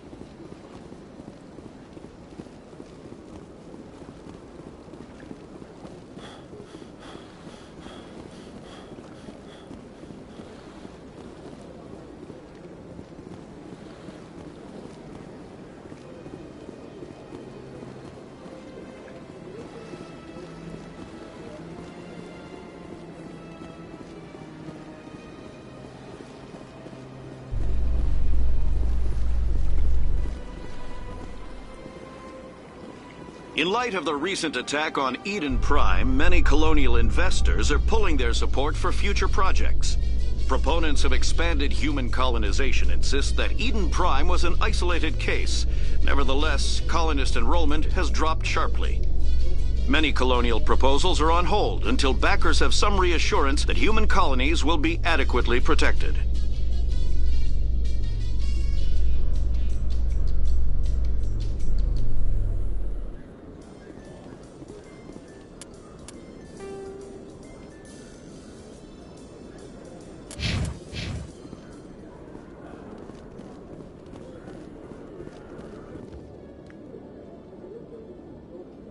Witnesses saw you making threats in Fist's bar. Stay away from him. I don't take orders from you. This is your only warning, Rex. You should warn Fist. I will kill him. You want me to arrest you? I want you to try.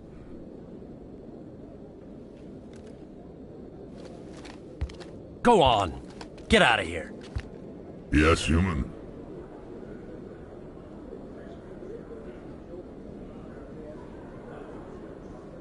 I'm trying to bring down Saren. Bar-Levon said to talk to you. Bar-Levon is a wise man.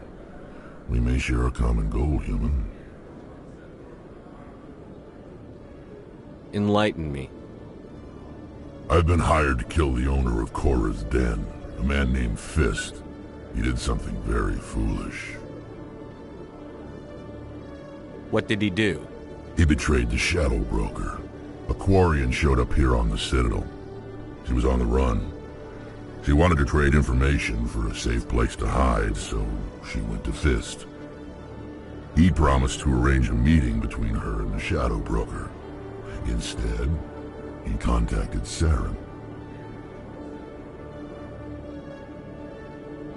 What does Saren have to do with this? Well, the Quarian has something that connects Saren to the Geth. He paid Fist a small fortune for her. If we get our hands on that evidence, we can prove that Saren's a traitor. And the Council will have to listen to us.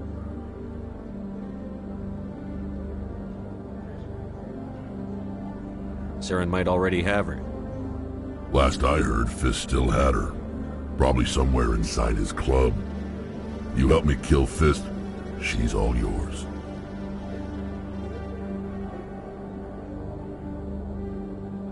I want to know more about your employer. Can't tell you much. All I got was a coded message with the details of the job. Standard procedure. What about Garrus, that Turian? He wants to take Saren down too.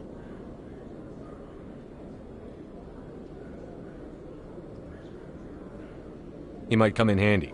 He was here just before you showed up. Said he was going to follow up a lead on his investigation. Wanted to speak to the doctor at the med clinic. Move out.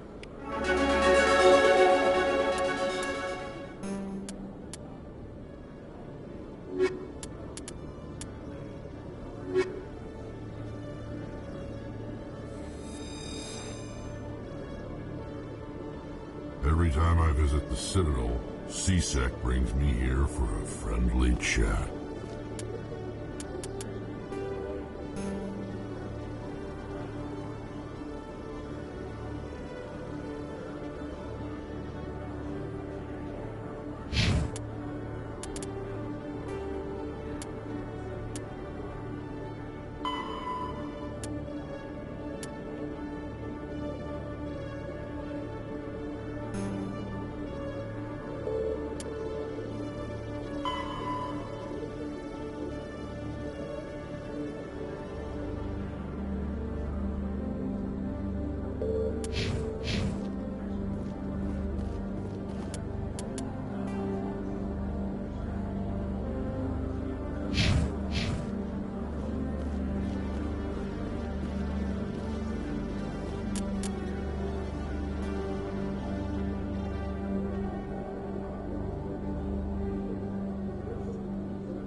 I'm surprised you're willing to fight Krogan, Rex. I thought you would stand with your own.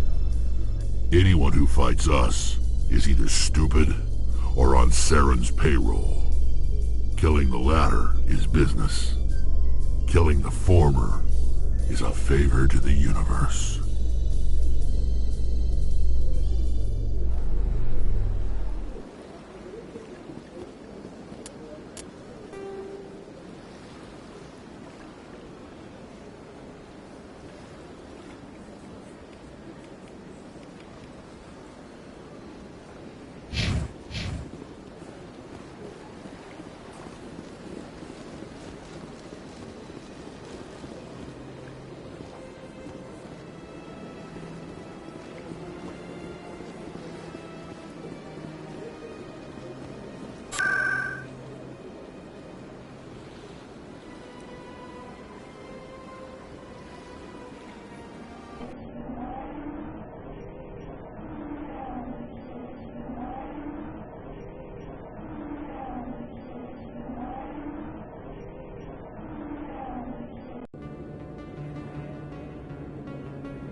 Looks like it's shut down.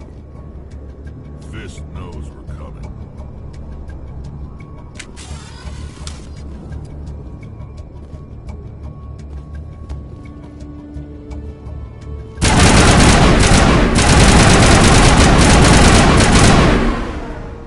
Locked and loaded.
Stop right there. Don't come any closer.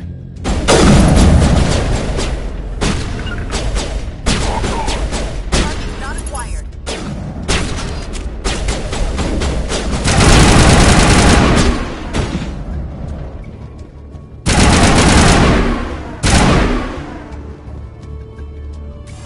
All targets down.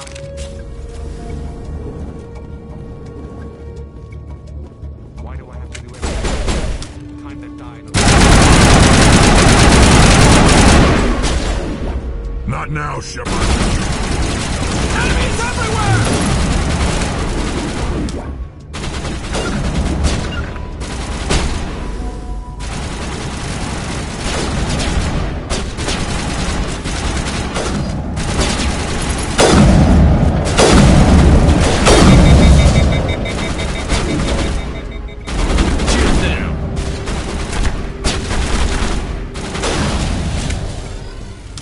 Wait! Don't kill me, I surrender!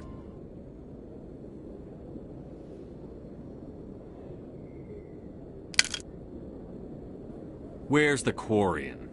She's not here. I don't know where she is. That's the truth. He's no use to you now. Let me kill him. Wait. I don't know where the Quarian is, but I know where you can find her. The Quarian isn't here. Said she'd only deal with the Shadow Broker himself. Face to face? Impossible. Even I was hired through an agent. Nobody meets the Shadow Broker. Ever. Even I don't know his true identity. But she didn't know that. I told her I'd set a meeting up. But when she shows up, it'll be Saren's men waiting for her.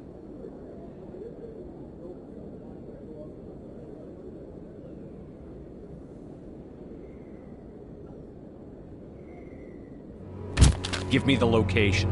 Now. Here on the wards, the back alley by the markets. She's supposed to meet them right now. You can make it if you hurry.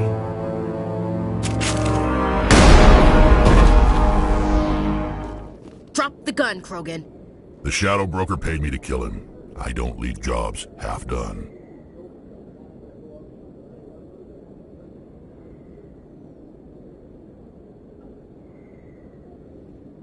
A lot of people died because of him.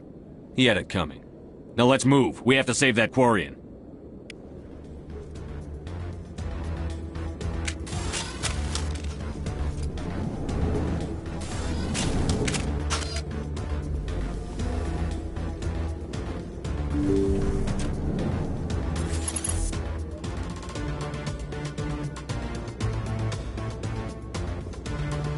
Here it comes!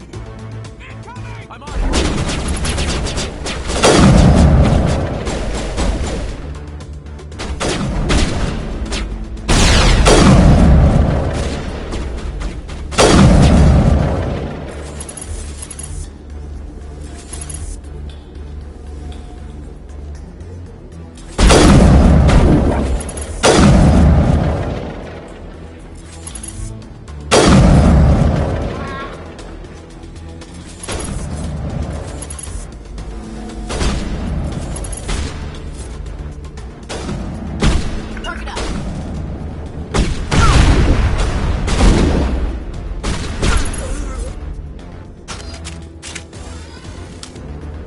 Area secured.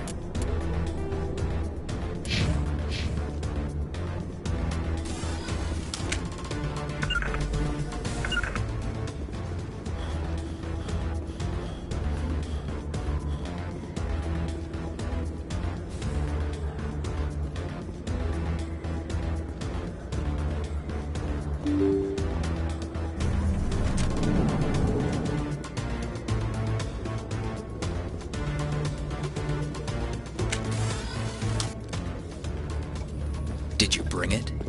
Where's the Shadow Broker? Where's Fist? They'll be here. Where's the evidence? No way. The deal's off.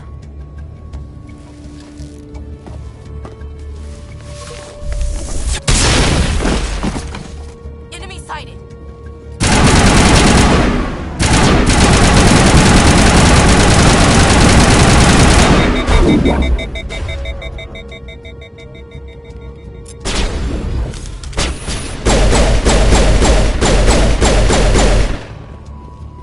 Fist set me up.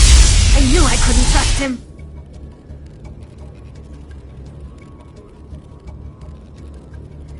Don't worry about Fist. He got what was coming to him.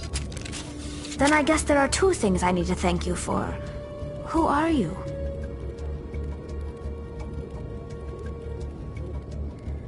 My name's Shepard. I'm looking for evidence to prove Saren's a traitor. Then I have a chance to repay you for saving my life. But not here. We need to go somewhere safe. The ambassador's office. It's safe there. He'll want to see this anyway.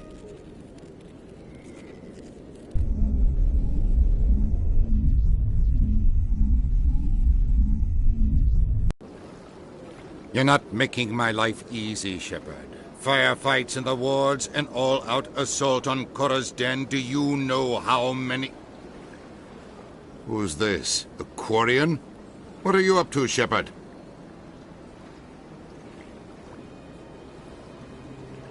This Quarian can help us bring down Saren. I would have told you that if you hadn't jumped down my throat. I apologize, Commander. This whole thing with Saren has me a bit on edge. Maybe we should just start at the beginning, Miss...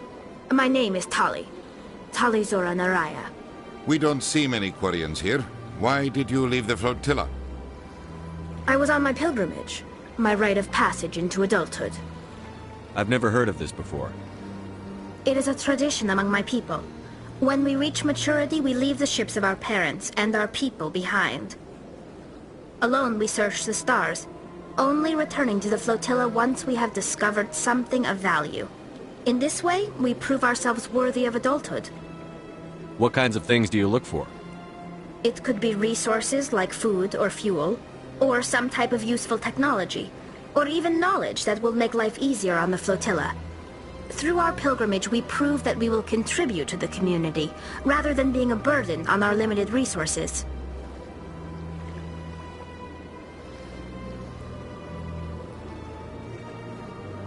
Tell us what you found. During my travels, I began hearing reports of Geth. Since they drove my people into exile, the Geth have never ventured beyond the Veil. I was curious. I tracked a patrol of Geth to an uncharted world. I waited for one to become separated from its unit. Then I disabled it and removed its memory core. I thought the Geth fried their memory cores when they died. Some kind of defense mechanism. How did you manage to preserve the memory core? My people created the Geth. If you're quick, careful, and lucky, small caches of data can sometimes be saved. Most of the core was wiped clean, but I salvaged something from its audio banks. Eden Prime was a major victory. The beacon has brought us one step closer to finding the conduit. That's Saren's voice. This proves he was involved in the attack.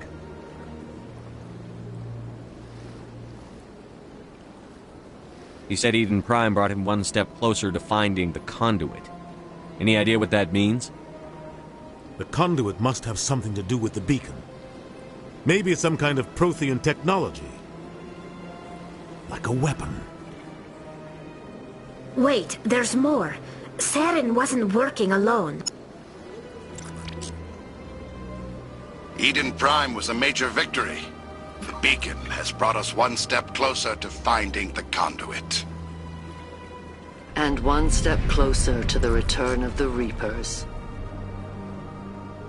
I don't recognize that other voice, the one talking about Reapers.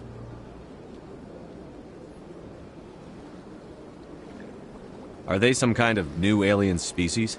According to the memory core, the Reapers were a hyper-advanced machine race that existed 50,000 years ago. The Reapers hunted the Protheans to total extinction, and then they vanished. At least, that's what the Geth believe. Sounds a little far-fetched.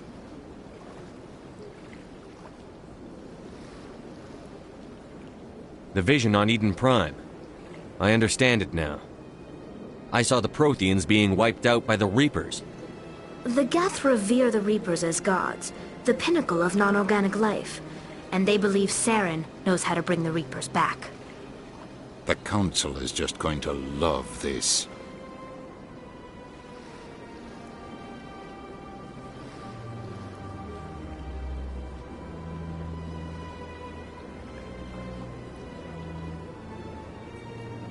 This is a lot to handle. They might just ignore everything we tell them. No matter what they think about the rest of this, those audio files prove Saren's a traitor. The captain's right. We need to present this to the Council right away. What about her? The Quarian? My name is Tali. You saw me in the alley, Commander. You know what I can do. Let me come with you.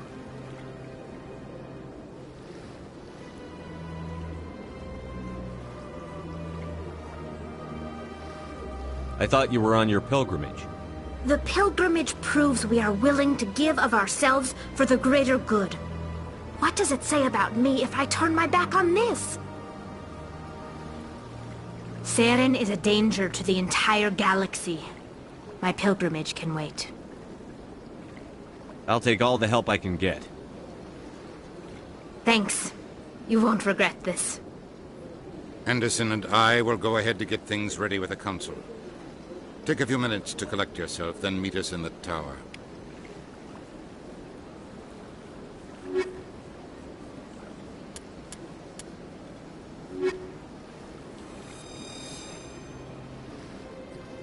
So much empty space.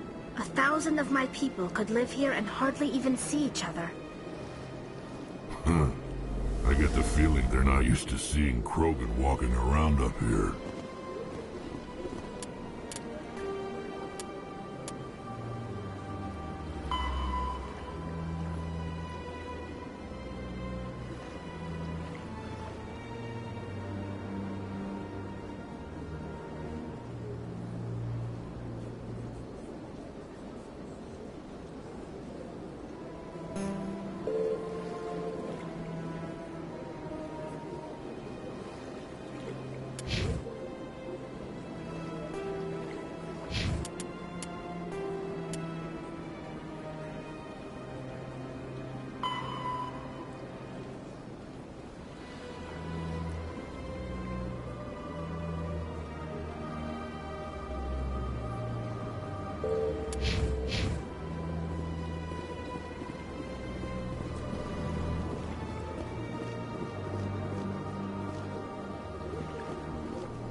Excuse me, Commander Shepard.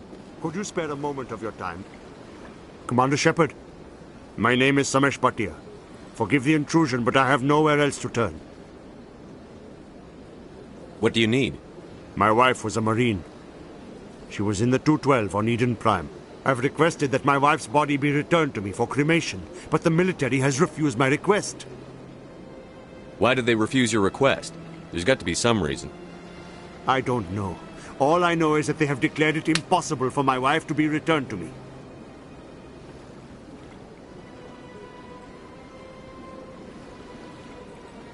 We'll look into it. The man in charge of my case is Mr. Bosker. When I last saw him, he was in the expensive bar over there. Thank you for your time.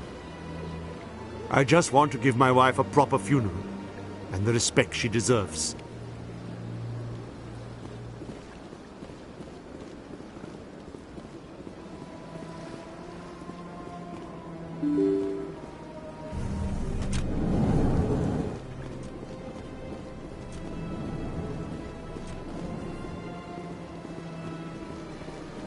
Commander Shepard, I didn't expect to see you here.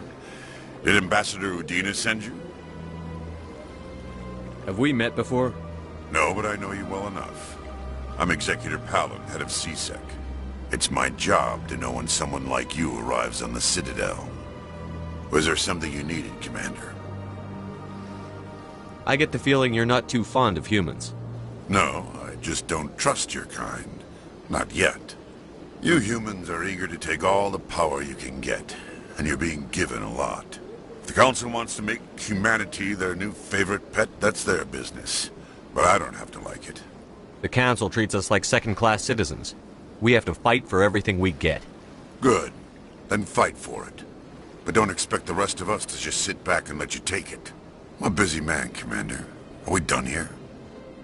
Tell me about CSEC. CSEC provides necessary police and security services throughout the Citadel. We're a civilian government agency, though many of our members have had military training. Of course, as the CSEC representative to the Council, I spend most of my time liaising between the two. What do you know about the Spectres? They're the right hand of the Council, or so they like to be called. More like the underhanded side of the Council. What do you have against the Spectres? I can't abide any organization that considers itself above the law. Especially when it's left up to each individual Spectre to decide when and how to bend the rules. Sometimes you have to bend the law to keep people safe. I've been with CSEC for 30 years. I've never had to break the law to do my job, not once. Don't piss in my ear and tell me it's raining. I've known plenty of dirty CSEC agents. There are over 200,000 CSEC agents. Some of them are going to be bad. But we don't turn a blind eye to corruption like the Spectres do. We do our best to find and punish any officer who breaks the law. Spectres. They'll never come under that kind of scrutiny. The galaxy needs people like that. People who do the dirty jobs. I agree. But they need to be held to a higher standard. They need to be accountable. Saren's out of control. We both know that. But because he's a Spectre, the Council doesn't want to do anything about it. Is that the kind of person this galaxy needs? But not all Spectres are like Saren. True. But the potential is always there. Tell me about your investigation into Saren. Sorry, Commander. I don't make a habit of giving out details about ongoing investigations. Then can you tell me what you know about Garrus? Garrus Vakarian? Good officer. Very good, in fact. But he needs to learn some patience. You'd think an officer of the law would be a bit more mindful of rules and regulations. Was there anything else? I'll be going now. Goodbye, Commander.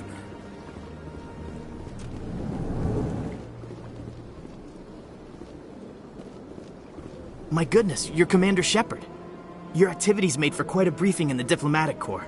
Is there something I can do to assist you? Yes. A man named Samesh Bhatia is having some trouble claiming his wife's body. Ah, Mr. Bhatia. A good man in an understandably frustrating position. I wish I could help him. Serviceman Nirali Bhatia died on Eden Prime, as Mr. Bhatia no doubt told you. Her wounds are inconsistent with any type of weapon damage we've seen before. That is why her body is being held. You think her body might be dangerous or contaminated? No, Commander.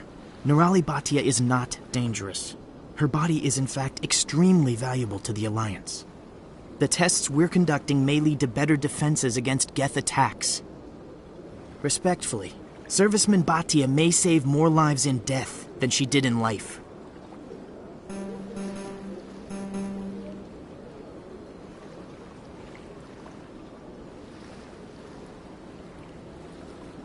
How long do you think the research is going to take? This is a long-term study. I wouldn't expect the bodies to be released for a year or longer.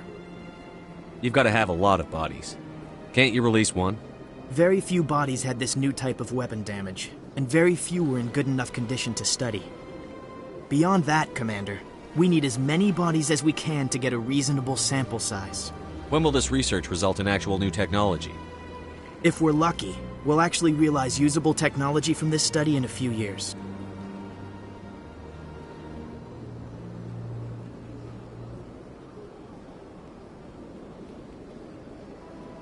I'll tell Samesh. Next time you cut up a dead soldier, at least tell her husband the truth. That was just the reaction we were hoping to avoid, Commander. But if you think it will help, tell Mr. Bhatia the truth. Perhaps he will understand. Please let me know if you have any other questions.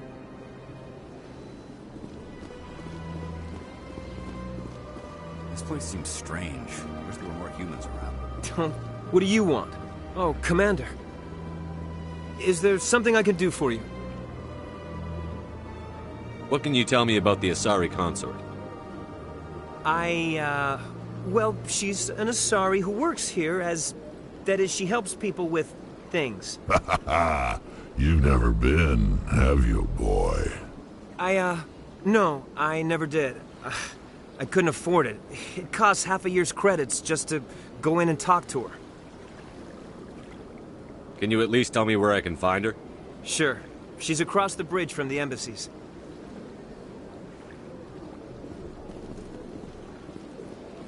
I don't have time to talk now. I'm very busy. Hello, Commander. Can I get you something? What have you got? Information, mostly. Would you like to know about some points of interest nearby? What's going on around here? Well, you found the embassies. Not much going on here. Across the bridge, you'll find the bank, the Emporium, and Shaira's. If you haven't heard of her, you soon will. If you need supplies, you can try the markets one level below. For entertainment, I try Flux or Cora's Den.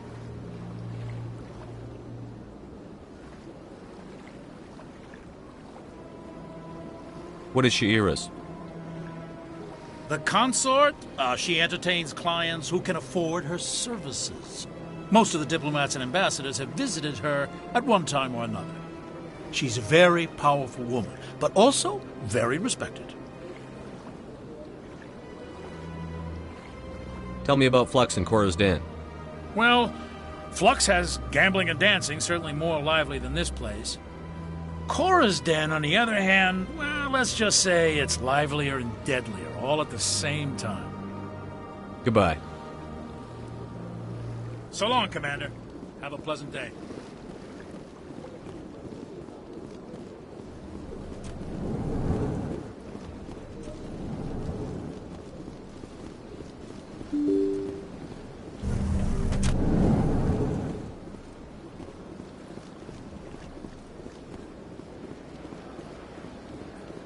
Hello, Commander.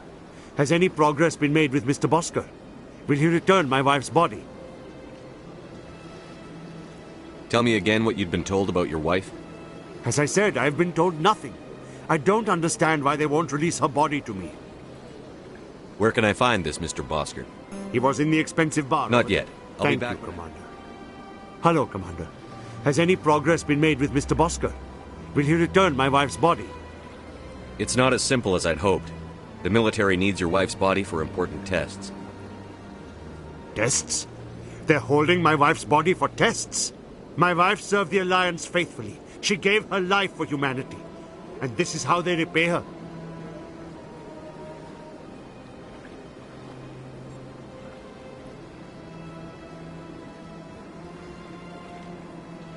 It's unacceptable. I'll let you know what I can do. Thank you. Please let me know what can be done.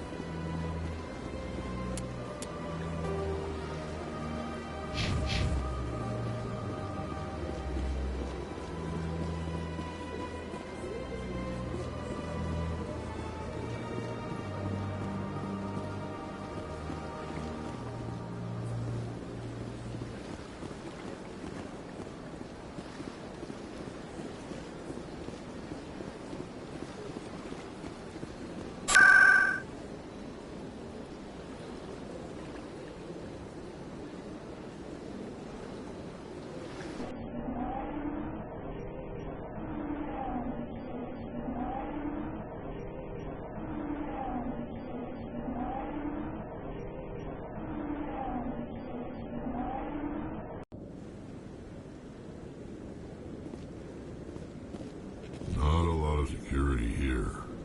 Not that you can see anyway. 10 to 1, there's a sniper tracking our every step.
Come on.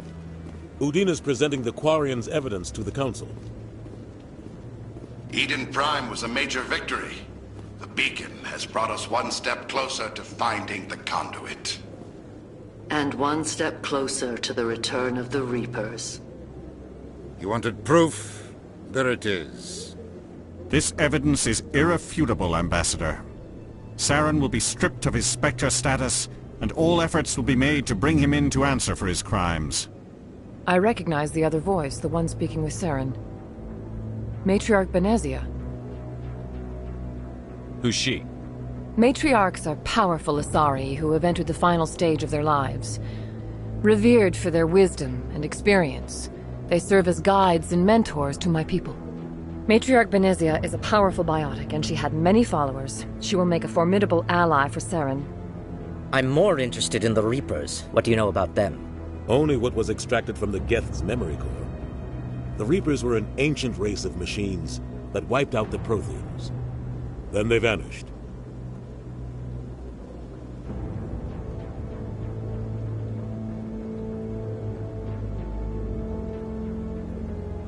The Geth believe the Reapers are gods, and Saren is the prophet for their return.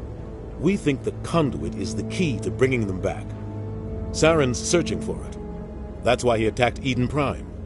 Do we even know what this conduit is? Saren thinks it can bring back the Reapers. That's bad enough. Listen to what you're saying. Saren wants to bring back the machines that wiped out all life in the galaxy? Impossible. It has to be. Where did the Reapers go? Why did they vanish? How come we found no trace of their existence? If they were real, we'd have found something.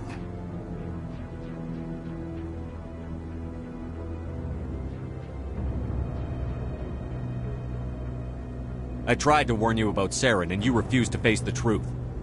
Don't make the same mistake again. This is different. You proved Saren betrayed the Council. We all agree he's using the Geth to search for the conduit, but we don't really know why. The Reapers are obviously just a myth, Commander. A convenient lie to cover Saren's true purpose. A legend he is using to bend the Geth to his will.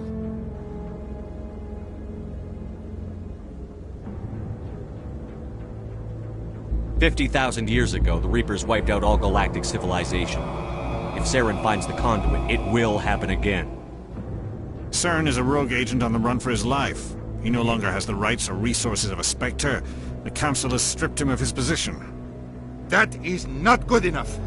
You know he's hiding somewhere in the Traverse. Send your fleet in! A fleet cannot track down one man. A Citadel fleet could secure the entire region, keep the Geth from attacking any more of our colonies. Or it could trigger a war with the Terminus systems. We won't be dragged into a galactic confrontation over a few dozen human colonies.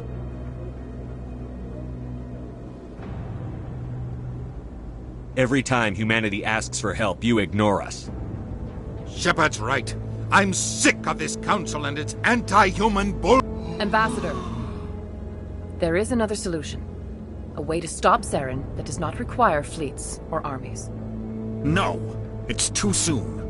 Humanity is not ready for the responsibilities that come with joining the Spectres.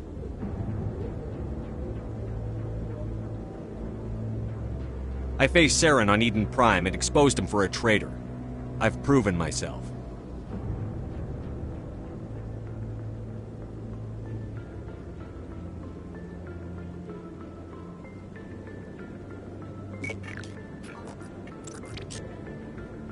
Commander Shepard, step forward.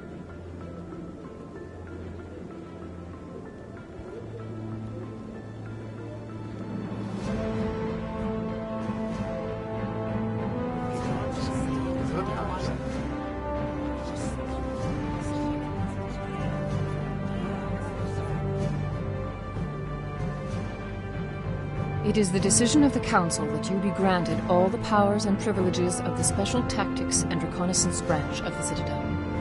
Spectres are not trained, but chosen. Individuals forged in the fire of service and battle. Those whose actions elevate them above the rank and file. Spectres are an ideal, a symbol, the embodiment of courage, determination, and self-reliance. They are the right hand of the Council, instruments of our will. Spectres bear a great burden. They are protectors of galactic peace, both our first and last line of defense. The safety of the galaxy is theirs to uphold. You are the first human Spectre, Commander. This is a great accomplishment for you and your entire species. I've been ready for this since Eden Prime. We're sending you into the Traverse after Saren. He's a fugitive from justice, so you are authorized to use any means necessary to apprehend or eliminate him. Any idea where to find him? We will forward any relevant files to Ambassador Udina. This meeting of the Council is adjourned.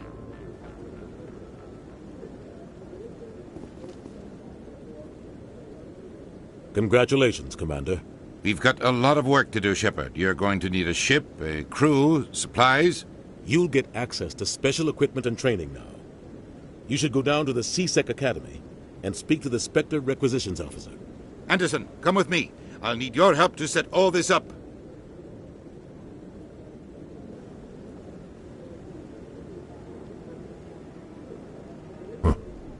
Bastard didn't even thank you.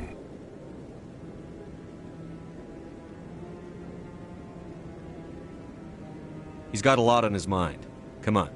Right behind you, Shepard.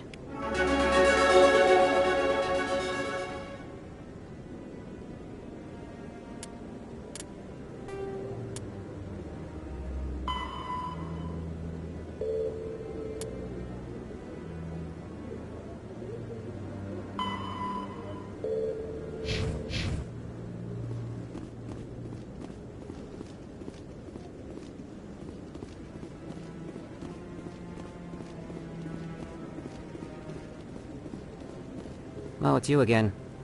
Is there something you want?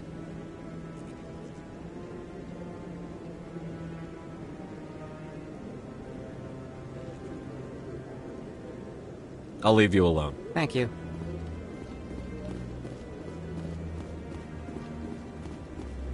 Maybe. But I wouldn't believe everything you hear. I hope he's okay. I'm on a break. Talk to someone else if you need anything. I've got a lot on my mind. Maybe I can help. Well, maybe you can. You're a soldier, right? You ever head out to the Traverse? Sometimes. My brother's the captain of a ship called the Majesty. It was crossing the Traverse a few days ago when it disappeared. Just dropped right off the grid. And that usually means one of two things. They had massive mechanical failure, or they were attacked. Any idea why someone would attack them? Privateers, slavers, mercs looking for an easy score. There's a lot of nasty sorts out in the Traverse. I won't give up on my brother. Not yet. I've got the coordinates for the last transmission from his vessel.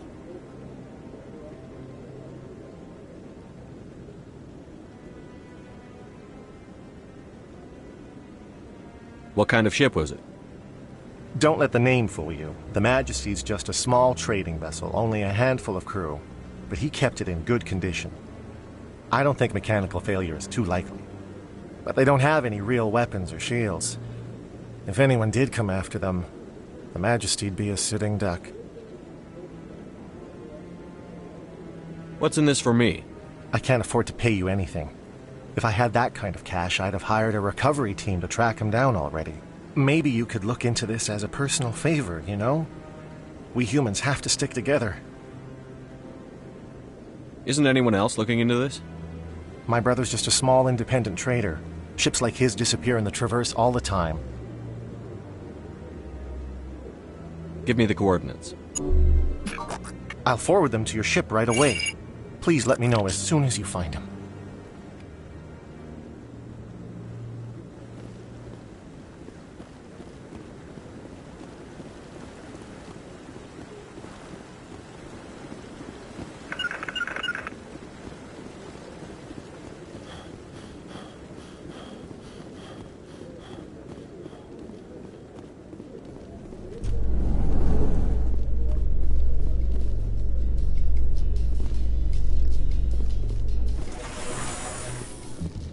In other news, Exogeny Corp is still denying reports that one of their survey teams has gone missing in the Hades Gamma Cluster. When asked why communication with the survey team was suddenly cut off last week, company officials refused to comment.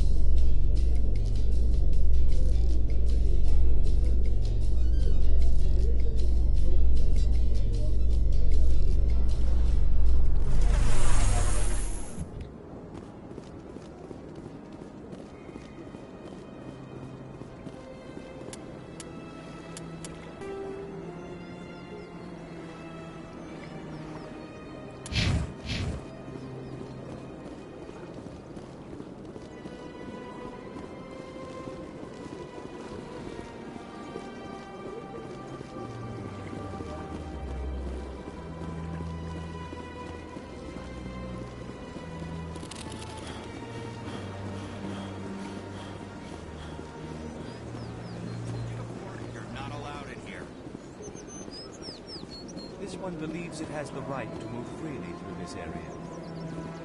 You're creating a public disturbance. It's against Citadel regulations.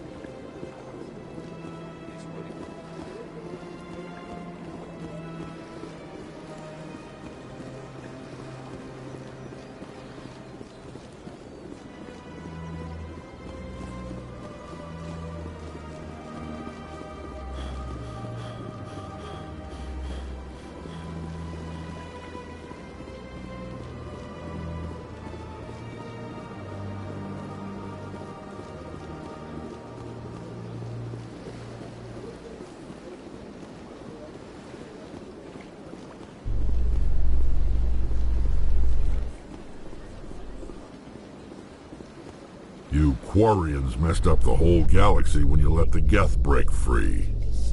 Do your people ever talk about it? Do the Krogan talk about starting a foolish war that resulted in the Turians sterilizing your people? All the time.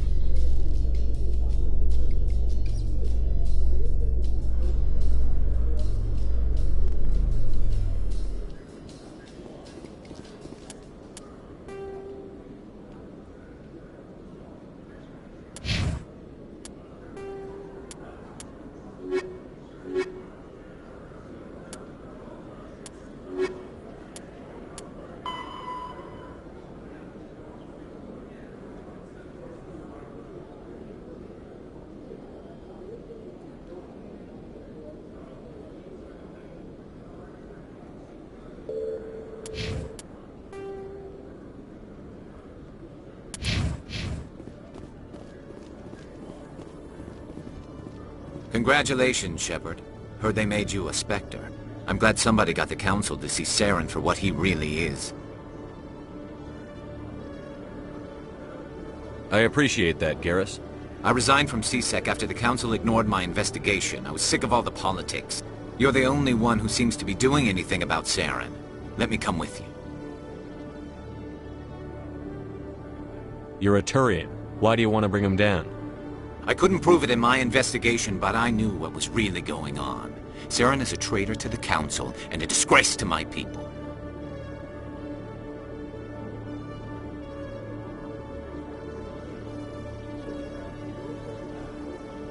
Welcome aboard, Garrus. You won't regret this, Shepard.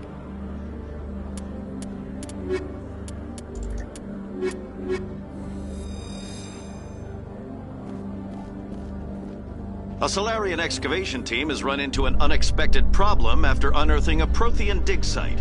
Hanar protesters have blockaded the dig site, claiming that artifacts of the Enkindlers, as the Hanar call them, should not be disturbed.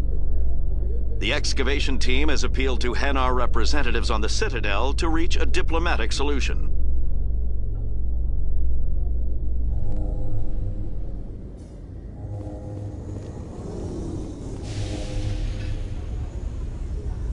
I've got big news for you, Shepard. Captain Anderson is stepping down as commanding officer of the Normandy. The ship is yours now. She's quick and quiet, and you know the crew. Perfect ship for a Spectre. Treat her well, Commander. I want the truth. Why are you stepping down, sir? You needed your own ship. A Spectre can't answer to anyone but the Council. And it's time for me to step down.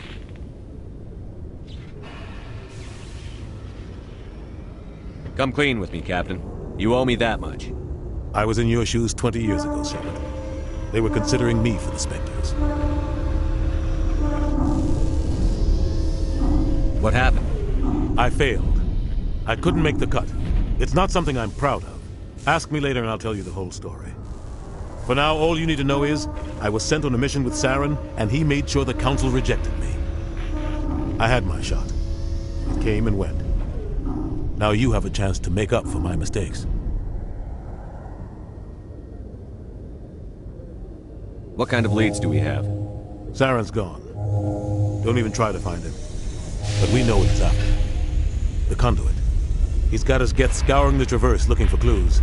We had reports of Geth in the Pharos system shortly before our colony there dropped out of contact, and there have been sightings around Noveria. Find out what Saren was after on Pharos and Noveria. Maybe you can figure out where the Conduit is before he does. The Reapers are the real threat. I'm with the Council on this one, Shepard. I'm not sure they even exist. But if they do exist, the conduit's the key to bringing them back. Stop Saren from getting the conduit, and we stop the Reapers from returning. I'll stop it. We have one more lead. Matriarch Benezia, the other voice in that recording. She has a daughter, a scientist who specializes in the Protheans. We don't know if she's involved, but it might be a good idea to try and find her. See what she knows. Her name's Liara, Dr. Liara Tassoni. We have reports she was exploring an archaeological dig on one of the uncharted worlds in the Artemis Tau cluster.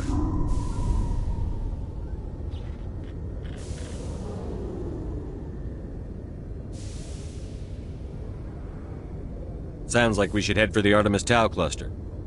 It's your decision, Commander. You're a Spectre now. You don't answer to us. But your actions still reflect on humanity as a whole. You make a mess and I get stuck cleaning it up.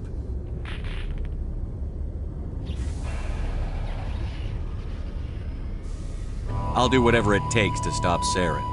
Not exactly the answer I was looking for, Shepard. Remember, you were a human long before you were a Spectre. I have a meeting to get to. Captain Anderson can answer any questions you might have. Yes, Commander?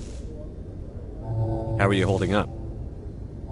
Honestly, this isn't how I pictured my career coming to an end. Pushing papers really isn't my thing. But you're the one who can stop Saren. I believe in you, Shepard. If that means I have to step aside, so be it. Tell me what happened with you and Saren 20 years ago. It's close to 20 years ago now. Ambassador Goyle was our representative here on the Citadel. Like Udina, she wanted to get a human into the Spectres. She chose me. The Council sent Saren to keep an eye on me and evaluate my performance, just like they sent Nihilus to keep tabs on you. Why weren't you honest with me? It's not something I'm proud of. I had a chance to become the first human Spectre, and I failed. Saren made sure of that. I think I deserve the whole story. We had intel on a rogue scientist being funded by Batarian interests. He was trying to set up a facility to develop illegal AI technology out in the Verge. Alliance intel had done all the work, but the Council wanted a Spectre involved. We compromised. I was assigned to help Saren in his investigation. We tracked the scientist to a refining facility on Kamala. He was hidden away somewhere inside, protected by an army of Batarian mercenaries. The plan was simple. Sneak into the plant, capture the scientist, sneak back out. Quick, quiet, and a minimum of bloodshed. I'm guessing things didn't go as planned. Saren and I split up to cover more ground. Then about halfway through the mission, there was a massive explosion in the refinery core. Officially, it was ruled an accident, but I think Saren detonated it on purpose to draw off the enemy guards.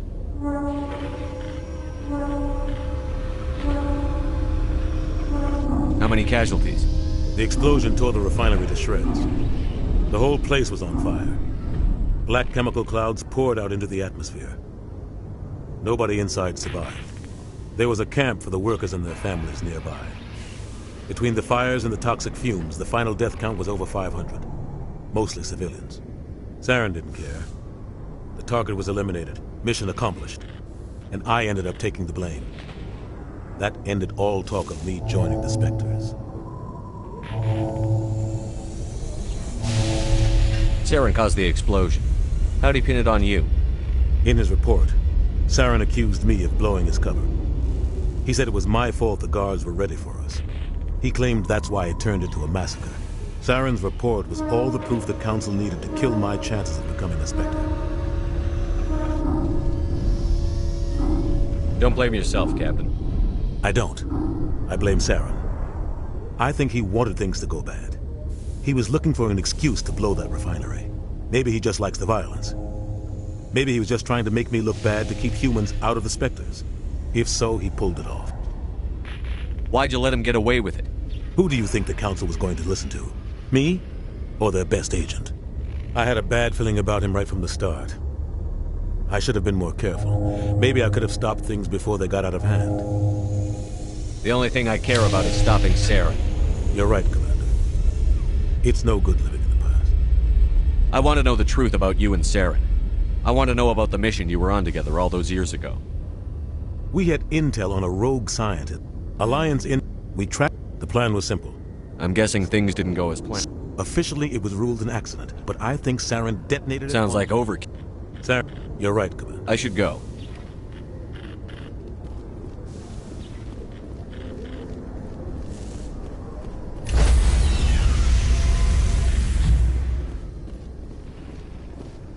Stand by, shore party.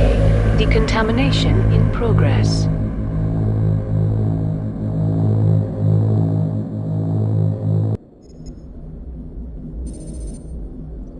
I heard what happened to Captain Anderson. Survives 100 battles and then gets taken down by backroom politics. Just watch your back, Commander. Things go bad on this mission, you're next on their chopping block. Saren's out there somewhere, and we're gonna find him. Everyone on this ship's behind you, Commander. 100%. Intercom's open. If you got anything you want to say to the crew, now's the time.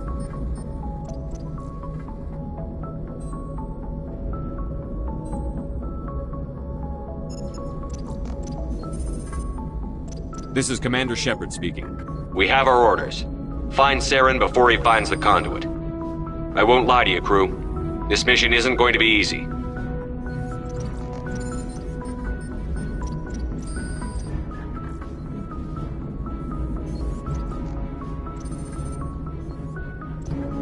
For too long, our species has stood apart from the others. Now it's time for us to step up and do our part for the rest of the galaxy. Time to show them what humans are made of. Our enemy knows we're coming. When we go into the Traverse, Saren's followers will be waiting for us. But we'll be ready for them, too.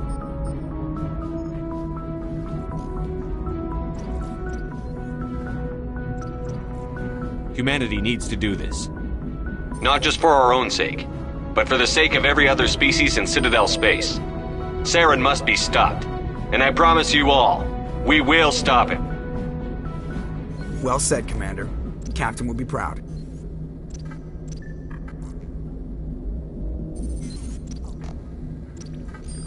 The captain gave up everything so I could have this chance. We can't fail. Yes, sir.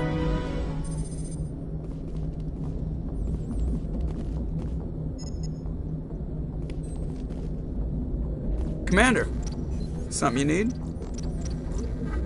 How's the Normandy performing? Is she everything they said she'd be? She's the best ship in the fleet, if you've got a pilot who knows how to handle her. Balance isn't what you'd expect. Takes a while to get used to that oversized drive core we got stuffed in the back, and her power can sneak up on you if you're not careful.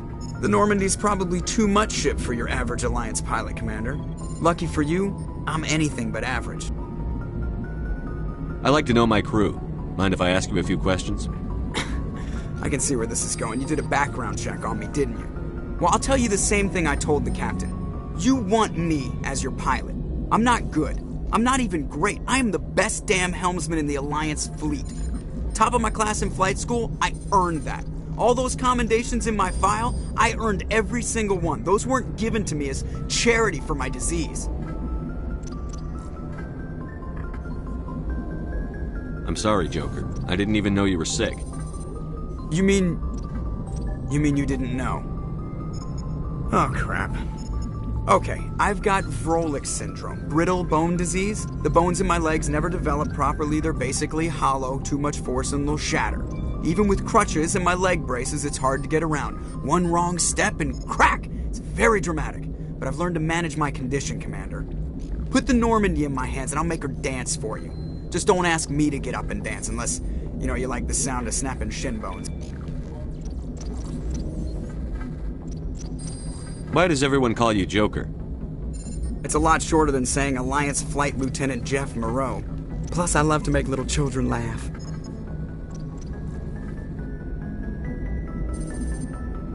You're dodging the question. Look, I didn't pick the name. One of the instructors in flight school used to bug me about never smiling. She started calling me Joker, and it stuck.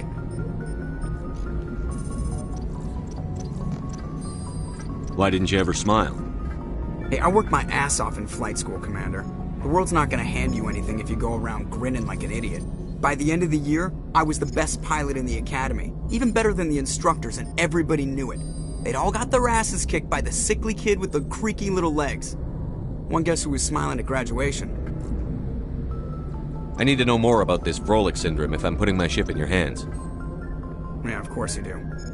It's an extremely rare condition. Nobody knows exactly what causes it. Genetic, maybe. It's treatable, but there's no cure. They classify my case as moderate to severe. I was born with over a dozen fractures, hip, thighs, ankles. My bones were already breaking in the womb. 100 years ago, I wouldn't have survived past my first year. Lucky for me, modern medical science has turned me into a productive member of society.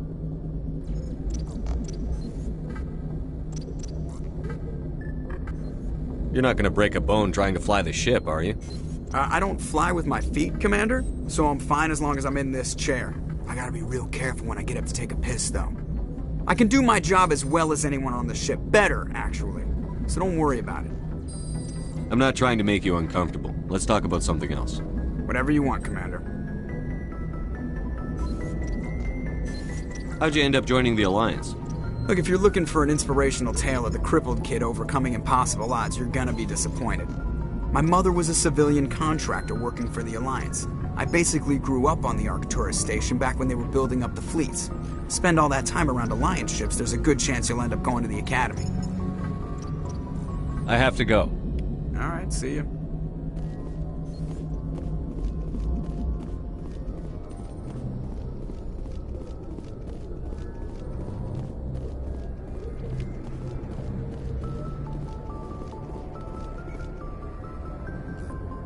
If anyone has to take over for Captain Anderson, I'm glad it's you.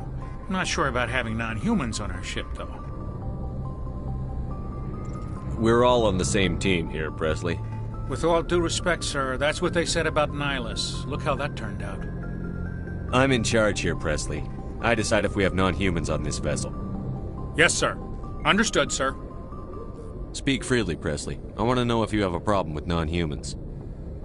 It's not that, Commander. Humanity has always handled its own problems. Saren attacked one of our colonies. We should be the ones to stop him. We don't need their help.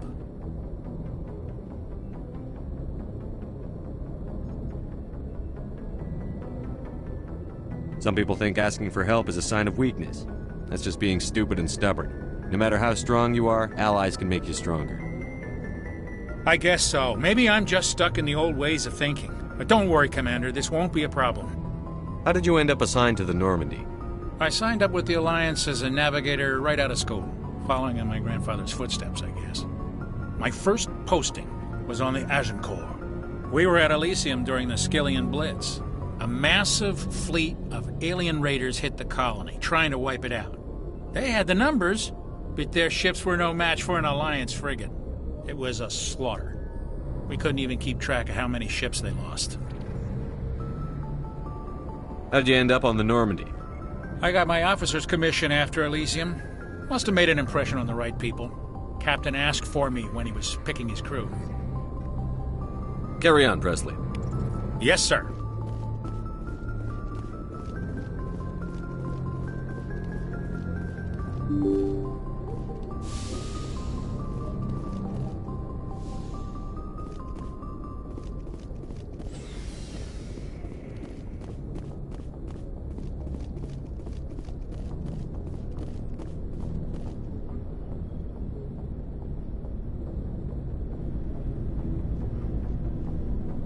Anything you need, Commander? Just trying to get a sense of where the crew's at. Thoughts? I've wasted enough of your time for now, Commander. We'll have time for personal debriefings later. What's your opinion on the last mission? I don't see how we could have done things any better. At least not without getting to Eden Prime sooner.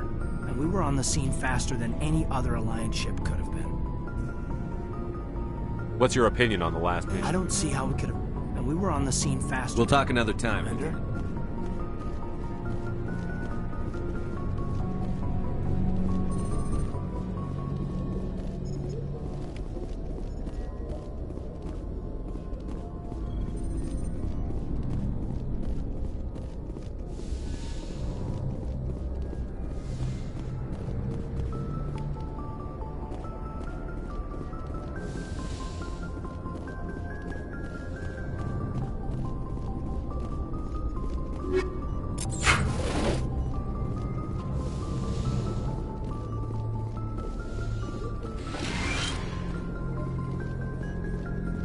Yes, Commander?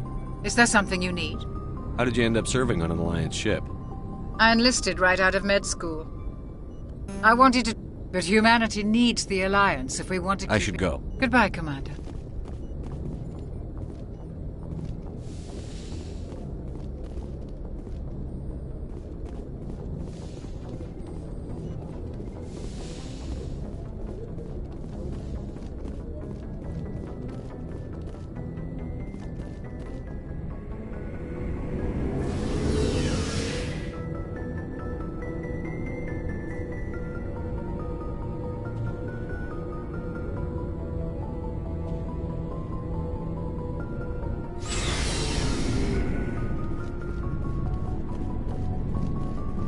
Nice ship you've got, Shepard. What can I do for you? What's your story, Rex? There's no story. Go ask the Quarian if you want stories.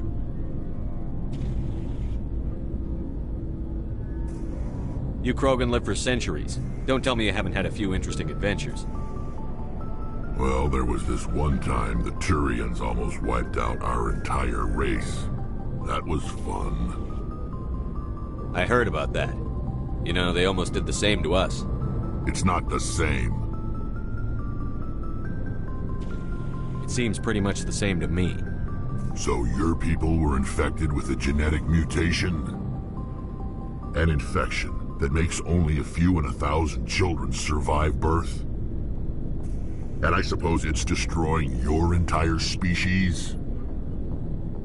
I suppose it isn't all the same. I don't expect you to understand, but don't compare humanity's fate with the Krogan. I was just making conversation. I wasn't trying to upset you. Your ignorance doesn't upset me, Shepard. As for the Krogan, I gave up on them long ago. The genophage infected us, but it's not what's killing us. Are your people really dying? We're sure not getting any stronger. We're too spread out. None of us are interested in staying in our own system. Lots of species have left their homes and prospered. But they go to colonize new worlds. We're not settlers. We're warriors. We want to fight. So we leave. Hire ourselves out. And most of us never go back. What can you tell me about the genophage? Ask the Solarians if you want details. They made it. All I know, it makes breeding nearly impossible. Thousands die in stillbirth, and most never get that far. Every Krogan is infected. Every one. And no one's rushing to find a cure. Why don't the Krogan try to find a cure? When was the last time you saw a Krogan scientist? You ask a Krogan, would he rather find a cure for the genophage or fight for credits? He'll choose fighting every time. It's just who we are, Shepard. I can't change that. Nobody can. So long, Rex. Shepard. Commander? Do you have a few minutes to talk one-on-one? I'm sorry, Commander. I need to get my duty squared away. I wouldn't mind talking more later, though. What's your opinion on the last mission? Kinda wish you'd got there sooner, Commander. No offense, I appreciate the rescue. I just wish...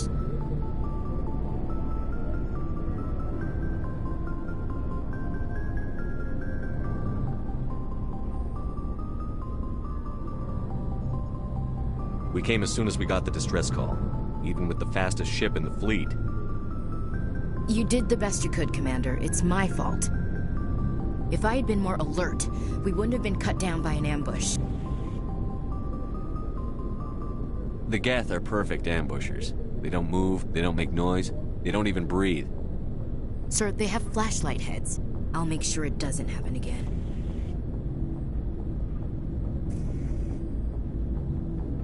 Dismissed, Chief. Sir.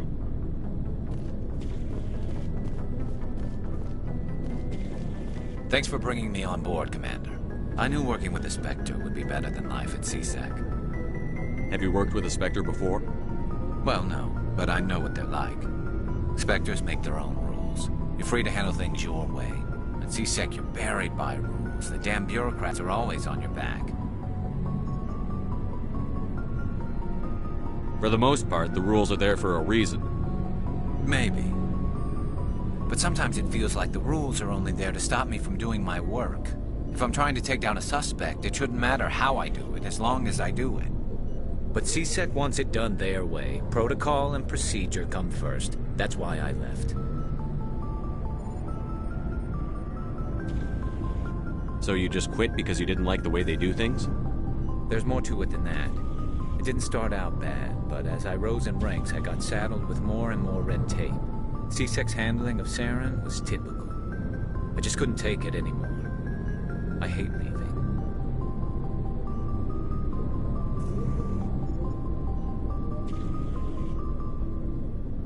I hope you made the right choice. I'd hate for you to regret it later. Well, that's sort of why I teamed up with you. It's a chance for me to get off the Citadel, see how things are done outside CSEC. Either way, I plan to make the most of this. And without CSEC headquarters looking over my shoulder, well, maybe I can get the job done my way for a change. As long as you do your job well, you're free to go about your business as you see fit. Thank you, Commander.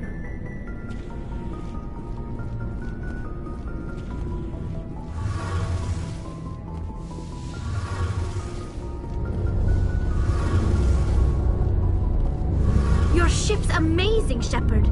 I've never seen a drive core like this before. I can't believe you were able to fit it into a ship this small. I'm starting to understand why you humans have been so successful. I had no idea Alliance vessels were so advanced. The Normandy's a prototype. Cutting-edge technology. A month ago, I was patching a makeshift fuel line into a converted tug ship in the flotilla. Now, I'm sitting on board one of the most advanced vessels in Citadel space. I have to thank you again for bringing me along. Traveling on a vessel like this is a dream come true for me.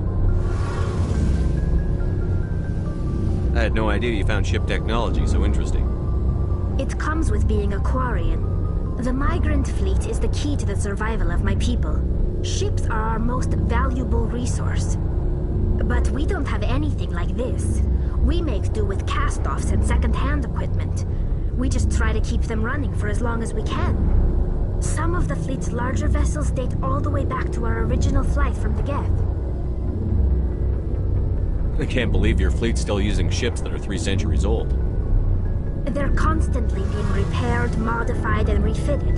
They aren't pretty, but they work. Mostly. We've tried to make ourselves as independent as possible on the flotilla, grow our own food, mine, and process our own fuel. But some things we just can't make on our own.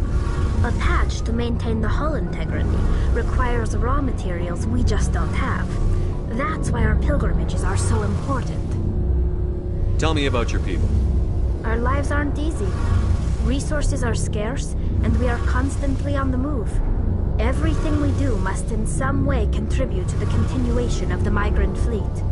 There are 17 million Quarians in the flotilla, and each of us relies on the others for survival. The bonds among my people are strong. Unfortunately, we have had to surrender many of the freedoms and civil liberties other species take for granted. What kind of freedoms? Well, it's illegal for parents to have more than one child. If our population grows too much, it would strain our resources to their breaking point. Of course, we also can't allow our numbers to become too few. If our population is in decline, the rule against single births is temporarily repealed. In extreme cases of population decline, incentives are even offered to encourage multiple births, though the Conclave hasn't had to take such measures in nearly a century. That's your government. The Conclave is our civilian branch of government. Each ship can elect a representative to serve on the Conclave and make decisions that affect the fleet as a whole. On matters that affect an individual ship, however, the captain has the final say. It's a tradition that dates back to the early days, when the fleet was governed by martial law. Fortunately, most captains nowadays are smart enough to have an elected council from their crew to give them advice and guidance. So the ultimate power rests with elected officials. In practice, the Conclave and the respective council for each ship tend to set the rules that govern our daily lives. But in theory, we are still under military jurisdiction. The 5 top-ranking military officials in the fleet serve on the Admiralty Board. These 5 have the power to overrule any decision by the Conclave in case of emergency. To do so requires unanimous agreement among the Admiralty, and they can only do this once. After that, the entire board must resign their posts. It's a safeguard that served us well. In nearly 3 centuries, the Admiralty Board has only overruled the Conclave 4 times. I want to know more about the Geth. I doubt I can tell you anything you don't already know. It's been almost 3 centuries since they drove my people into exile. All I know is the story of their origins, what they were when we created them, and how they turned on us. Interesting. The Geth were originally created to serve as an automated manual labor force. Initially, their intelligence was as limited as any VI. Over time, we made small modifications to their programming to allow them to perform more varied and complex tasks, bringing them closer and closer to true AI status.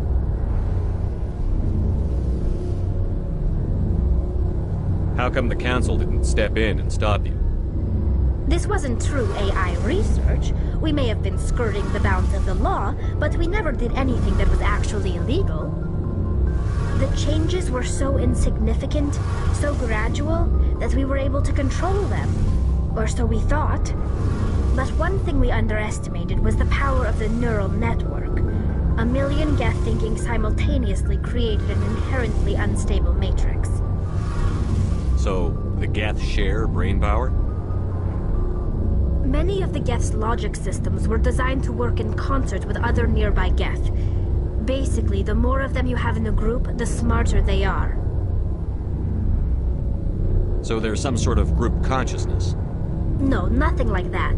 They cannot share sensory data or information. Their programming cannot handle that much simultaneous input. Each Geth maintains an individual awareness and identity. The neural network only operates on a process-based level.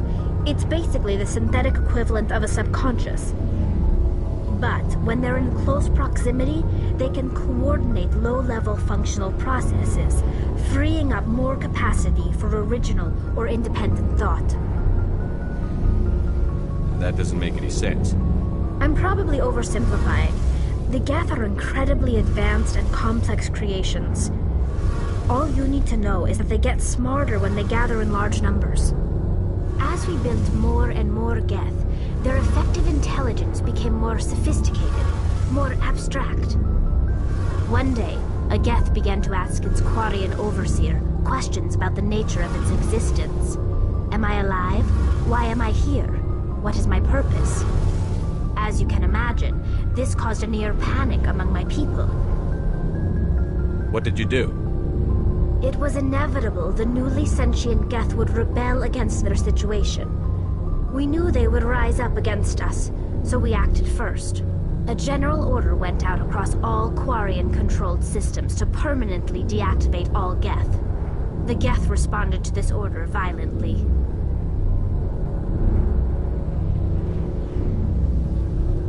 You can't blame them for fighting for their survival. We had no other choice. The Geth were already on the verge of revolution. By acting quickly, we had a chance to end the war before it began. The hope was that most of the Geth would still be little more than machines, incapable of organized resistance.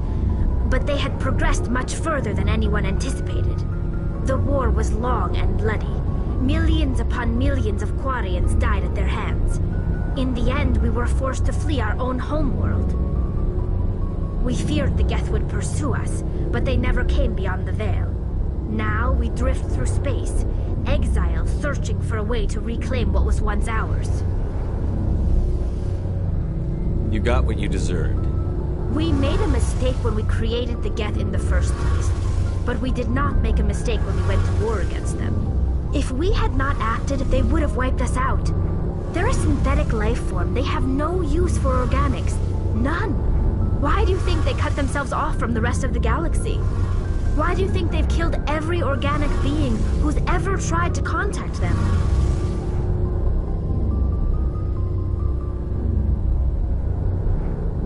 You make a good point. I'm sorry. I didn't mean to get so worked up. Most Quarians tend to have pretty strong opinions about the Geth. I want to know more about the pilgrimage. When my people reach maturity, we leave our birth ships and seek acceptance with a new crew. It's necessary to maintain genetic diversity among the fleet. But no ship wants to accept someone who will be a burden on them. So, to prove our worth, we embark on a pilgrimage. We set out alone, leaving the flotilla and our families behind us. We only return once we have found something of value we can bring back to the fleet. This is presented as a gift to the captain of the respective ship we wish to join. If the gift is accepted, we are welcomed into the crew. Can a captain choose to reject the gift? That doesn't happen often. Most captains are eager to increase the size of their crew. It increases their own standing in our society. Even when the gift is not particularly valuable, the captain usually accepts it out of a sense of tradition. However, there is a stigma to presenting a substandard gift. It's not the best way to make a good impression on a new community. Most pilgrims don't return until they find something worthwhile. I want to talk about something else. Like what? I should go. See you later.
The Asari were the second species to join the Citadel.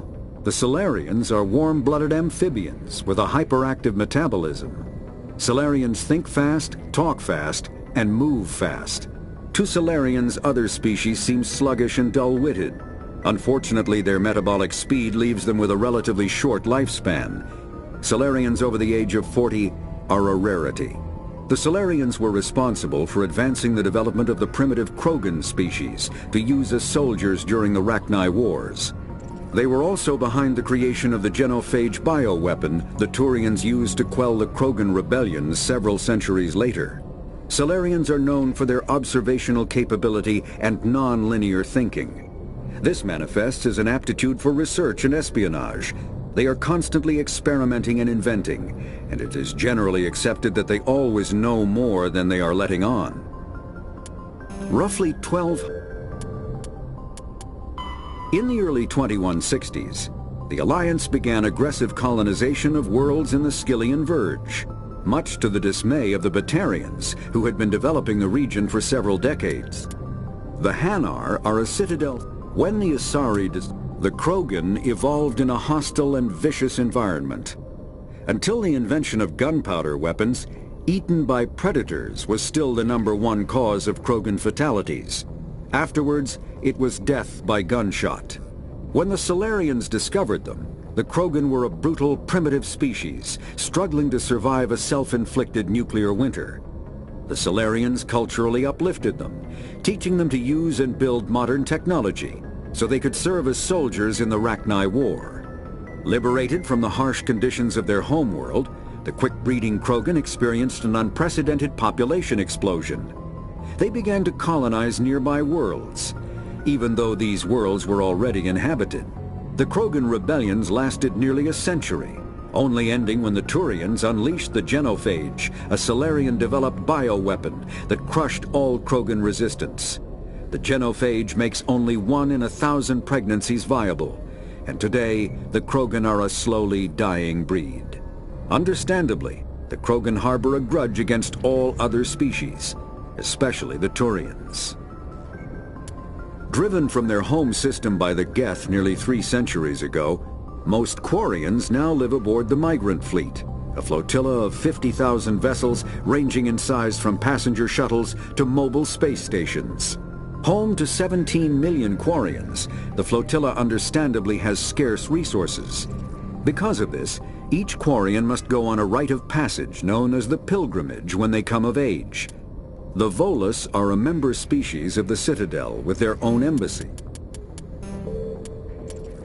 The Citadel space is an unofficial term referring to any region of space controlled by a species that acknowledges the authority of the Citadel Council. At first glance, Spectre. The Normandy is a prototype starship. Biot, an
Approach Control, this is the SSV Normandy, requesting a vector and a berth.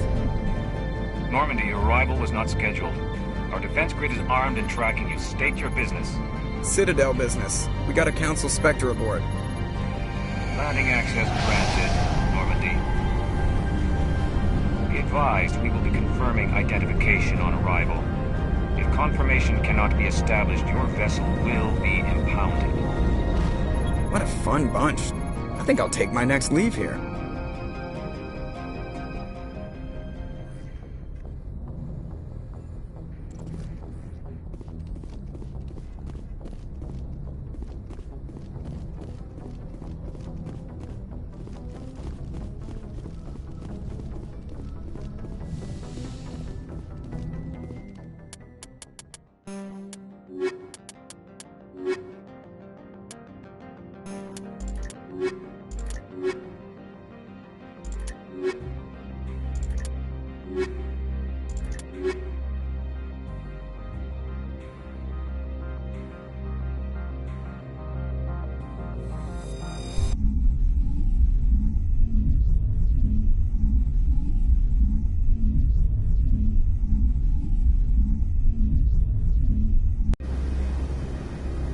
Equalizing interior pressure with exterior atmosphere.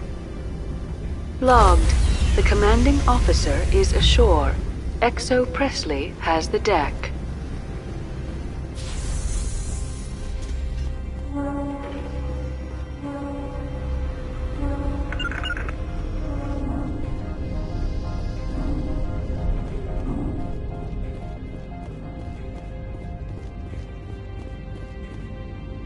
That's far enough.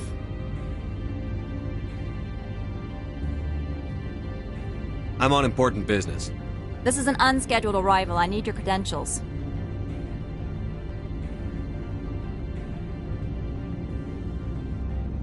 You first.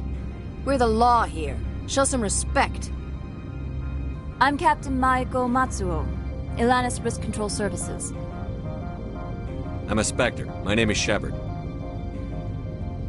Load of horse crap, man. We will need to confirm that. Also, I must advise you that firearms are not permitted on Noveria.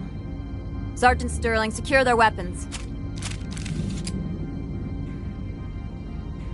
Back away, nice and slow.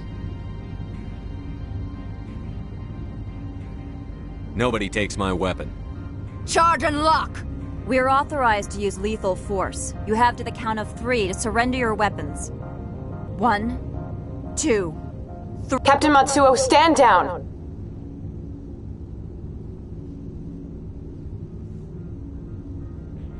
We confirmed their identity. Spectres are authorized to carry weapons here, Captain. You may proceed, Spectre. I hope the rest of your visit will be less confrontational. Parasini-san will meet you upstairs. Behave yourself.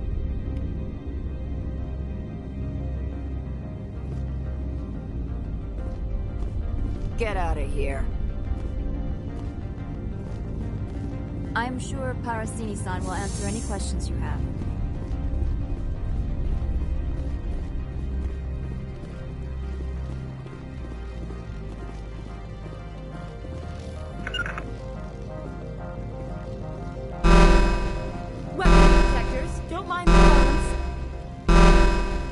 I am Gianna Parasini, assistant to Administrator Ananias. We apologize for the incident in the docking bay.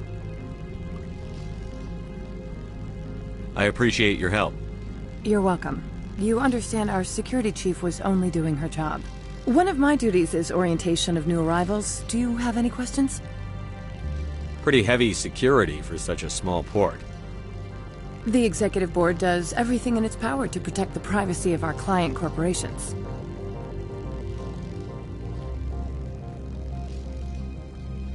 I can't have my investigation hampered. Tread lightly. The board can bury you in litigation. You'd need an Asari lawyer to see the case through. Has anyone unusual passed through here recently? Unusual?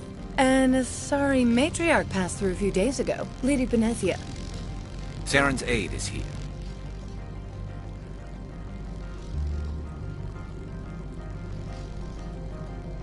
Can I speak with her?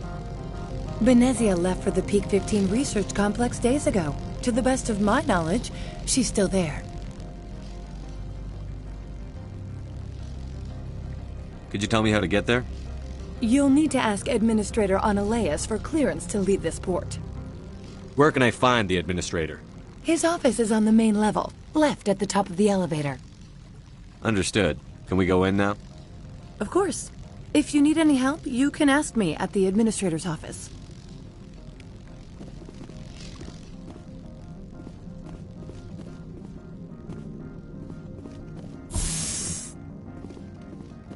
Welcome to Port Hanshan, the galaxy's most respected site for independent scientific research and development. For your own safety and to protect the privacy of others, you are required to obey any directions given by our security personnel. If you have questions or concerns, our friendly administrative staff is always available. Thank you, and enjoy your stay.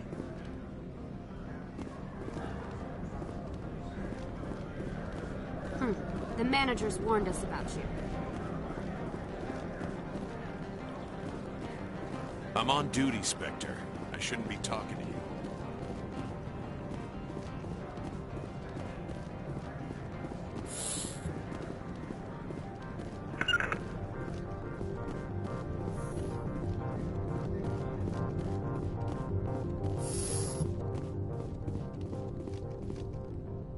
How can I help you? How large are the facilities here? We have 17 research complexes built into the mountains. Each is a self-sufficient facility housing a staff of hundreds. Tell me about the companies that work on Noveria. Over 250 high-tech firms rent our labs. Major shareholders include Elanus Risk Control Services, Binary Helix, and Synthetic Insights Limited. Your guards work for ERCS, don't they? The executive board gets a discount on facility security. Elanus also develops lethal and non-lethal weapons. Binary Helix. They work in genetics? BH is a leader in genetics and biotechnology. They try to keep a low profile in the media. Much of their research is in biotic modifications. That angers many Luddite, organic baseline, and fundamentalist groups. I'd like to speak to Analeas. One moment, please. Mr. Analeas? Yes, what? Commander Shepard is asking to see you, sir. Right, fine, come in. How can I help you? Tell me about the companies that work on Over 250 high-tech firms rent our labs. Major shareholders include Elanus Risk Control Services, Binary Helix, and Synthetic Insights. Haven't I seen Synthetic Insights in the news lately? They're one of only 4 corporations licensed by the Citadel Council to develop artificial intelligence. They attract many protests. No agitators have ever breached our security. That's why they invest heavily here. I've taken up enough of your time. Not at all, Spectre. This is my job, after all.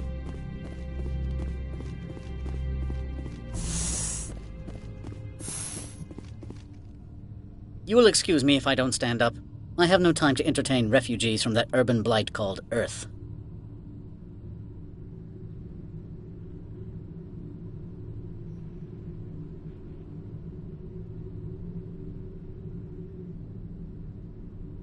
Funny thing about humans, we're pretty loyal to our homeworld. You better show some respect. My homeworld is clean. Poverty is non-existent. If you take some perverse pride in that overheated, acid-washed slum, that is your business. This greeting is a courtesy. I will only cooperate as required by the Executive Board. Businesses come here to avoid the second-guessing of galactic law. Are you telling me you have no safety protocols? Don't be ridiculous. Do you think a for-profit company would take no precautions against loss of life and material? Project leads have the final say here, not meddlesome politicians. Do you do business with Saren? Agent Saren? One of your Spectre compatriots? He is a major investor in Binary Helix Corporation, which is one of Noveria's backers. I've heard an Asari matriarch is here. Venezia? She arrived a few days ago, accompanied by a personal escort and some cargo. She's up at Peak 15. What can you tell me about her cargo? Large, heavy, and sealed. It passed weapons screening. Beyond that, it is not our concern. What do you mean, personal escort? The phrase is self-explanatory. Bodyguards attending to the safety of her person, mainly Asari commandos. Commandos? You didn't think that odd? They followed all our regulations. I had no reason to forbid Lady Benezia from taking them. I'd like to see her, immediately. I'm afraid that you cannot. Peak 15 is a private facility in the Skadi Mountains. Regardless, there is a blizzard in the area. Shuttles are grounded and surface access has been cut off. What brought her out here? If I knew, I wouldn't be at liberty to say. She came here as Agent Saren's executor. She is here on business for Binary Helix. There were issues at Peak 15 that required Saren's attention. Back to my other questions. Every minute of my time you waste costs the company 12 credits. I will keep a running tally. I have no more questions at this time. Good. I received a dozen urgent messages while you dithered about.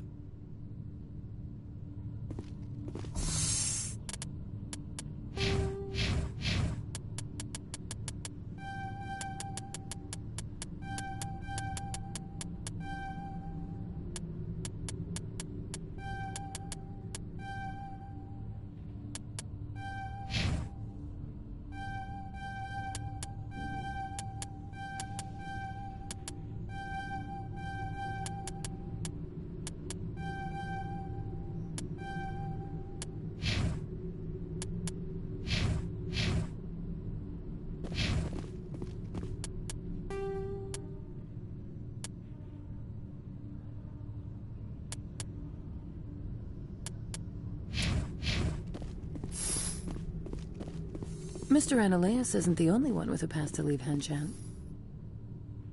You've never worked in the corporate world, have you, Commander? You can't bludgeon through bureaucracy. All right. What would you do? Talk to Lorik Keen. You should be able to find him at the hotel bar. Can't say more. Not within earshot of Mr. Ananias. Tell me about the companies that work on Noveria. Over 250 high-tech firms. I've taken up enough. Not at all, Spectre. This is my job, after all.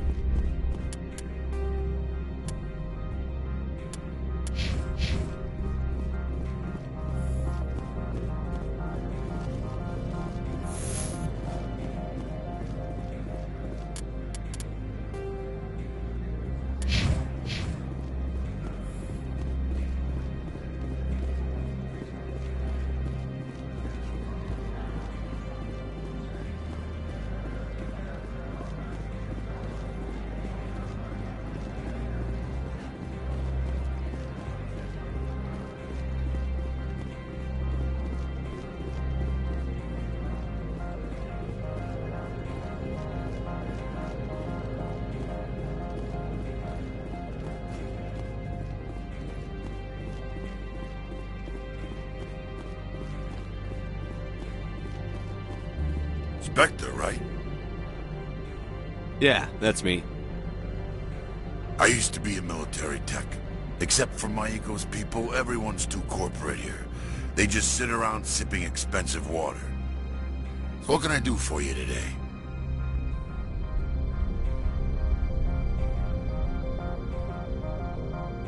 You seem like you have an ear to the ground. What's happening around here? There's the problems up on Peak 15. Synthetics Insights was shut down by Ananias, and the Matriarch came through. Do you know where that Matriarch is now? You looking for her? She took a shuttle to Peak 15 before we lost contact. What sort of problems are there at Peak 15? Don't know. There's a blizzard up there, but we've had those before. Never cut the satellite uplinks before. 15's always had a lousy reputation. Nobody talks about what they do there. And everyone sent up comes back a little quieter. What do you do here? I'm the chief mechanic for Hanshan. Just call me Lee. Humans have a problem saying my full name. Got a team of 12 under me, keeping the shuttles coming and going. What was that about Synthetic Insights? Scuttlebutt says Lorik Keen was on the take. Ananias shut down SI's offices. Quiet-like, so no off-world lawyers come in on it. How can I get into the garage? You need a pass. You can get one from Ananias or the managers, if you can polish enough gizzard. Maybe you could let me borrow yours? Sure. If I wanted to lose my job and get sued into the next spiral arm. Security tracks card use.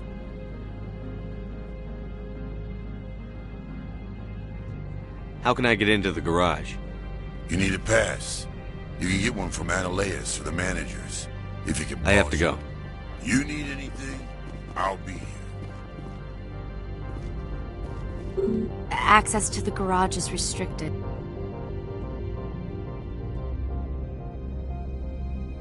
I'm on Citadel business. I need to leave the station. If you want to enter the garage, you need authorization for Mr. Ananias. No exceptions. I'm sorry.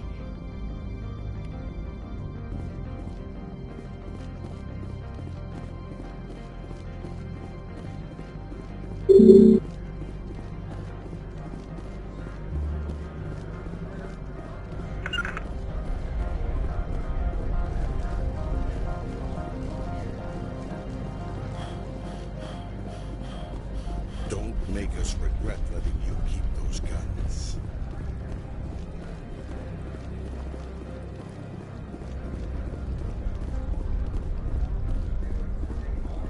The managers warned us about you, Spectre. You're the Spectre, right? Management told us not to talk to you.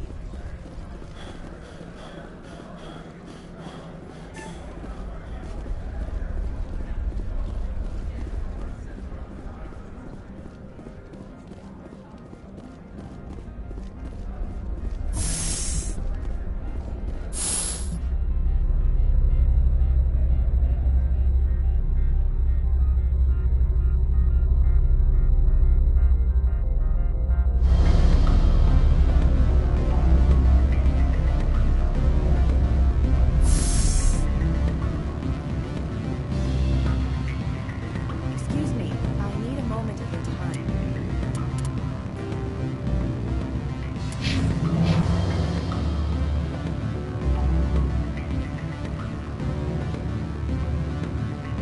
The male human at the hotel bar?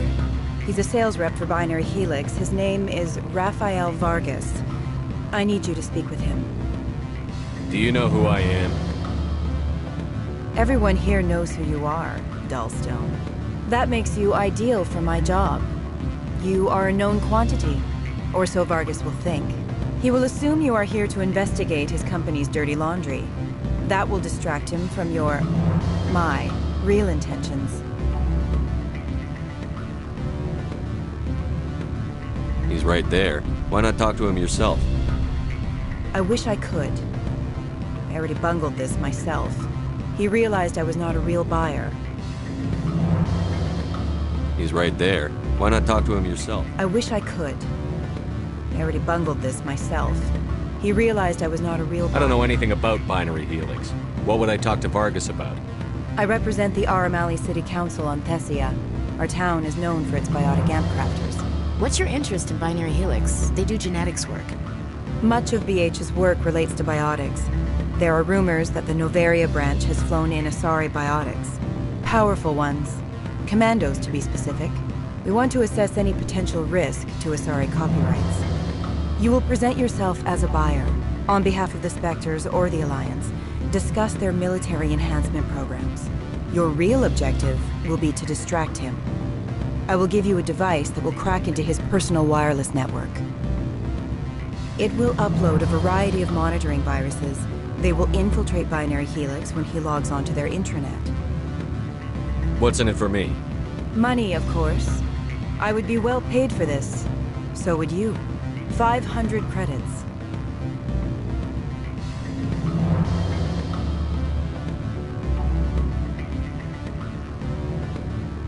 Interesting plan. I'm in. Excellent. Here's the cracking device. You will know it is done when it beeps. I have assembled a dossier on Vargas. If you would like, I could brief you on his behavior patterns. Tell me what you know about Vargas.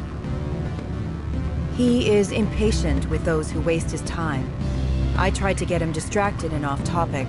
He concluded I was not interested in his company's services. I noticed he has a tell. When a topic makes him nervous or uncomfortable, he has a tendency to rub the back of his neck. If you see that, press him on the subject. It may distract him enough to keep him talking.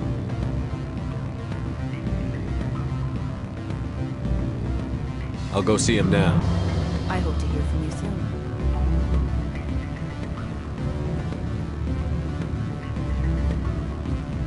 Can I help you?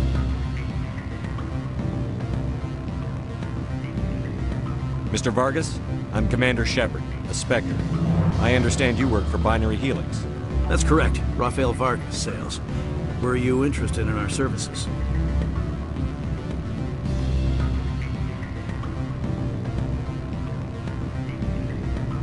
I might be.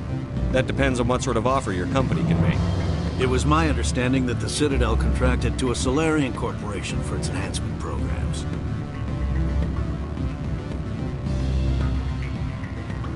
I'm sure you know that we pass a new budget every fiscal year.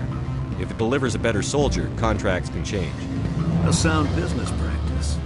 Excuse my hesitation, I've never heard a government accused of good business sense. First, the boilerplate disclaimer. No genetic enhancement is guaranteed to take.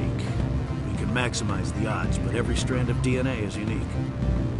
Our patented techniques can provide an 8% improvement in adrenal response, 12% faster clotting, and a measurable decrease in CG muscle degeneracy.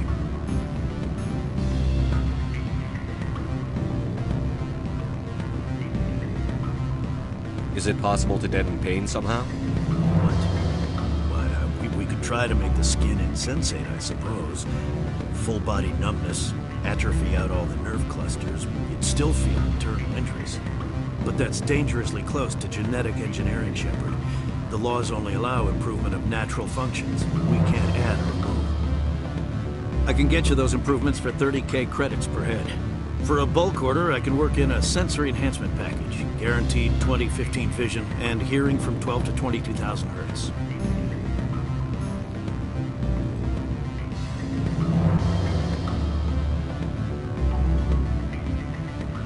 I'll make sure that's in my report. The beam counters back at HQ can figure out the details. You know what I'm saying? I'm beginning to. It's obvious you have no knowledge of genetics, which makes it highly unlikely you were sent by the Citadel.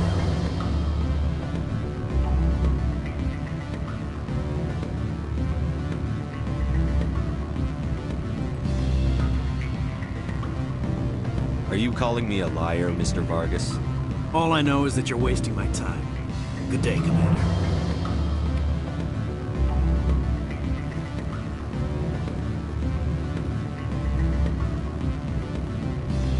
Any results? He figured out what I was up to and left. Unfortunate, but I cannot blame you for sharing my lack of success. We'll need to find another avenue to access Binary Helix. Wait, what about my money? For what? Scaring off the mark? I do not blame you, but do not presume too much. Good day, Spectre.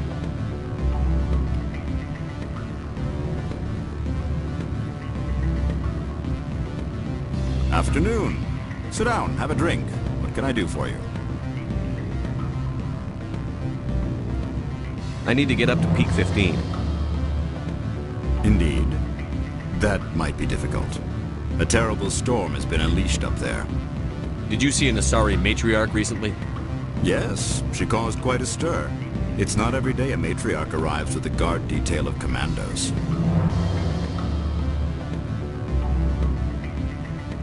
You know why Benezia is here? She claimed to be Saren's assistant, here to get a certain project back on track. I suspect she meant peak 15. Armed commandos were allowed on Noveria? I don't know if they were disarmed. Of course, one can't confiscate biotic powers. Saren, and by extension, Benezia, is an important person. By that I mean an investor who might sell stock, if denied.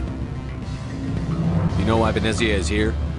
She claimed to be Saren's assistant, here to get a certain project back on track. I suspect she meant peak 15. I have a different question. Humans are full of questions. I should write a book about it while I have the time to spare. Are you Lorik Keene? I've heard you might be able to help me. You are the Spectre that just arrived, are you not? What can an old Turian like me possibly help you with?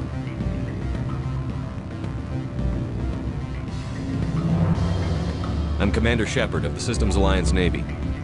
It's too late for cover-ups, Commander. Your picture has been sent to every employee.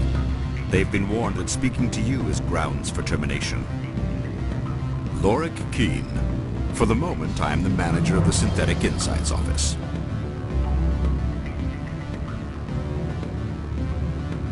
Having some trouble with your office? Mr. Analaeus closed my office. He claims to be investigating reports of my corruption. The administrator is an interesting man. He's become quite wealthy since he took direct control of rents.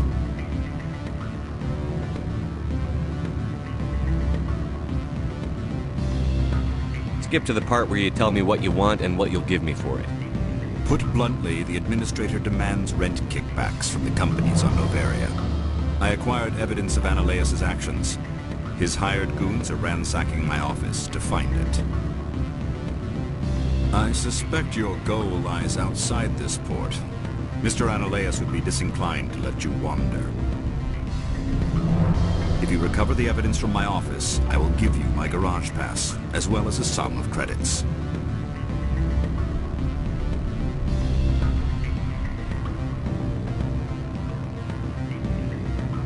Why didn't Analaeus cancel your pass clearance? Why should he? There's nothing outside but snow and hungry Nathak. How did you get a pass? I'm a manager. Most executives on Noveria are free to come and go as they will. You have a plan? I do. However, there is one other... What is that charming human expression? Fly in the lotion? Violence against Mr. Analaeus' thugs may be necessary. He has members of Han Shan's security team searching my offices. He's paying them under the table. Miss Matsuo is unaware of their outside employment.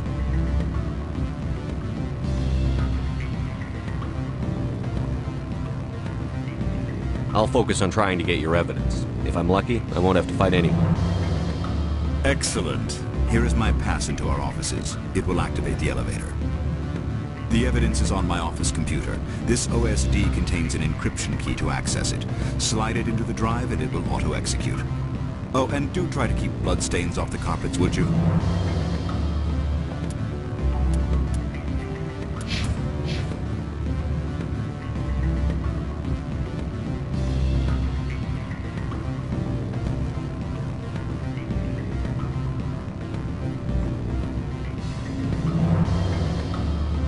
Sorry. The hotel is off limits to those without a crew. Don't hang up. Elder brother, it's me. I'm on the very end. Beat it. I said beat it.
We've got a secret weapon.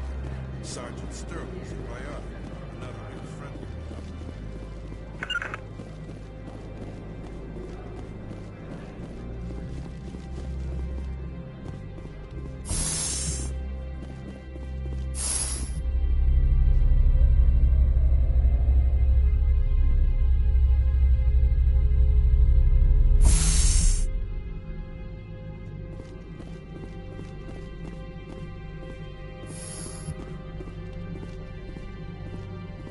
Freeze! Hanshan security. This office is sealed.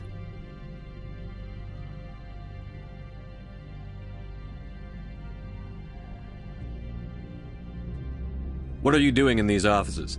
The administrator's orders. Laura Keene is under investigation.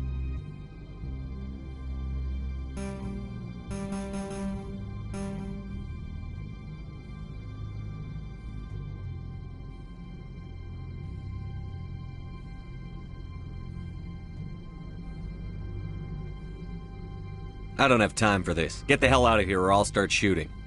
You want to cause trouble?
I don't think you're supposed to be in here, Shepard.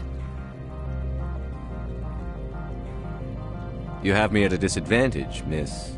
Oh, now you're gonna show some respect? I'm Sergeant Kyra Sterling, Ilanis Risk Control Services.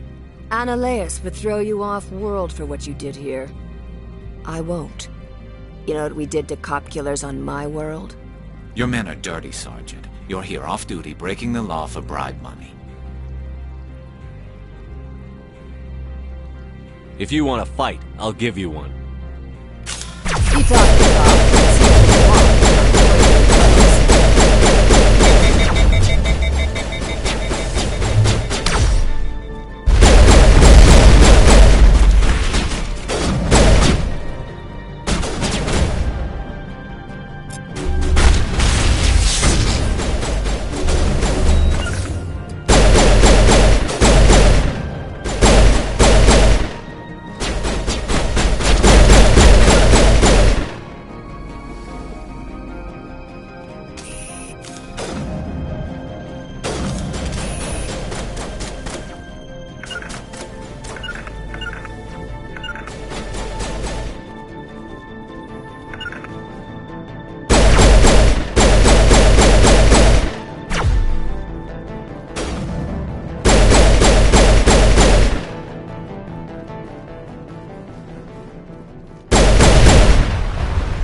What can I do for you today? I have to go. You need anything? I'll be here. Commander, there have been reports of noise from the Synthetic Insights office. Would you know anything about it?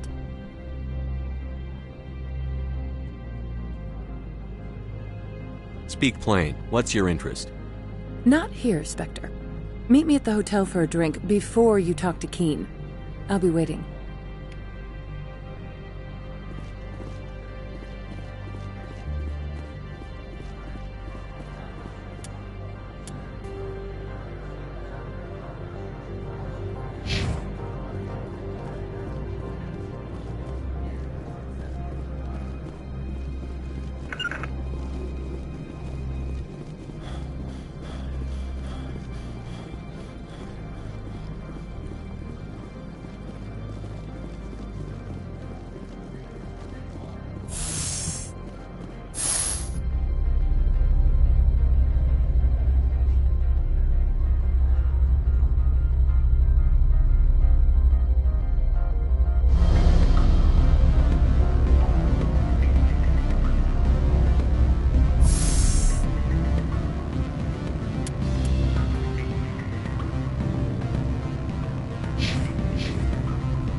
Allow me to reintroduce myself. Parasini, Noveria Internal Affairs.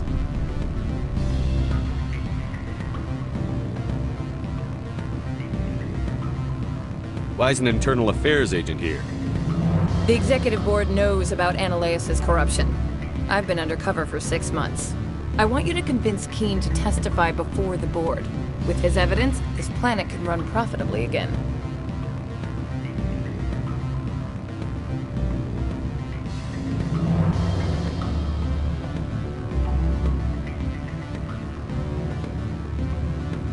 You work for Ananias. Can't you just take his records? He's a crook, not a moron. He doesn't keep logs on his computer saying, "This month I stole 3 million credits." Keen's testimony and records are everything I need to prove Ananias' guilt in one package. Why don't you ask Keen directly? I'm Ananias' secretary. You'd think he'd believe me? That he'd meet me in some dark alley with his evidence? I thought corruption was the rule on Noveria. The rule is, don't rock the boat. Self-interest is tolerated if it doesn't interfere with business. Ananias is driving customers away.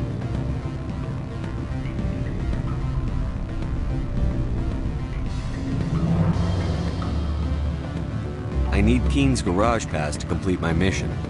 You help my investigation, I'll provide whatever you need. Favor for a favor. Ananias is dirty. It might be best to help her. Look, Shepard, I don't like this either. You Spectres play fast and loose with the law. That's bad for business. What's happening up on Peak 15? Before the weather closed in, Hanshan received a Code Omega signal from him. Code Omega means a terminal breach of safety protocols. No one goes up until the crew sends an all clear.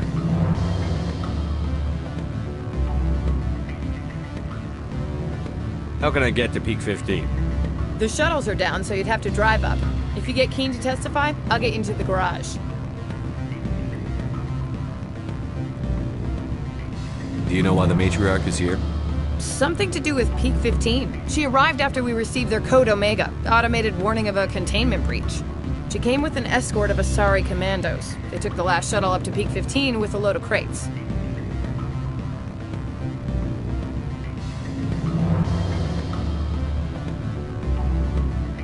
Do you know what she had in the crates? No idea. The commandos wouldn't let anyone near them. They seemed heavy, though.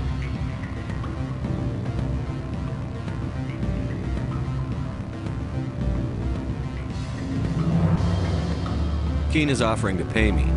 Can you? I can produce a copy of Ananias' pass for you.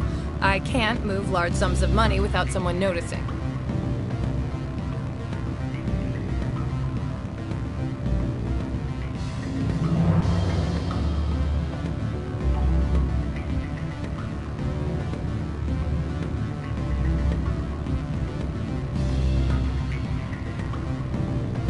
I'll keep Keen's evidence.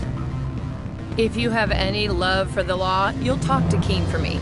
Don't disappoint me. You know where I work. Come talk to me when you change your mind.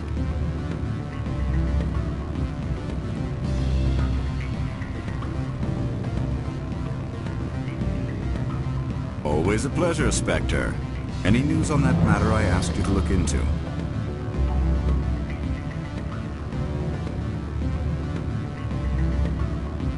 I finished the job, but an internal affairs investigator contacted me. She wants you to testify against Analaeus. Now that you have my property, you want to dictate how I use it. I have no interest in a public spectacle.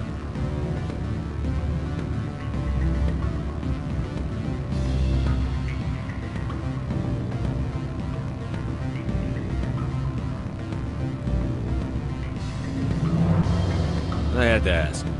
If you're not willing, here's the evidence. I appreciate your discretion. I hope I will never again be so careless as to find myself in these circumstances. I believe you require a garage pass. As well, I would provide a sum of 500 credits. Does that sound fair to you?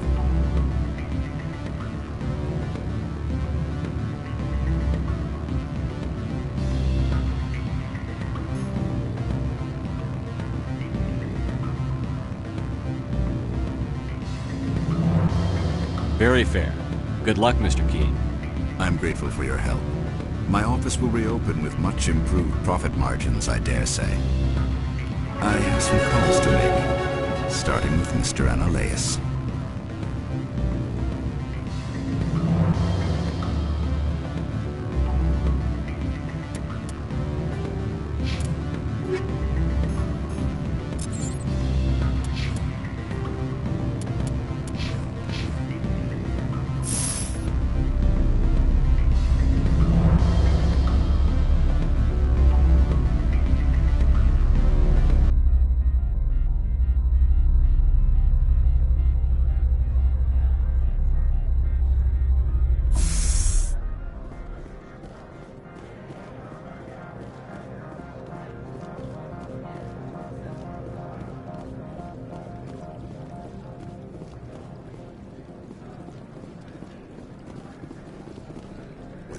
Keen back into his office, he squawked about bloodstains in the carpet. Bastard.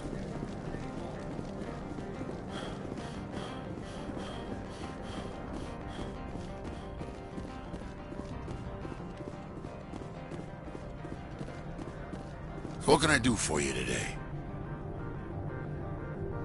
I have to go. You need anything? I'll be here.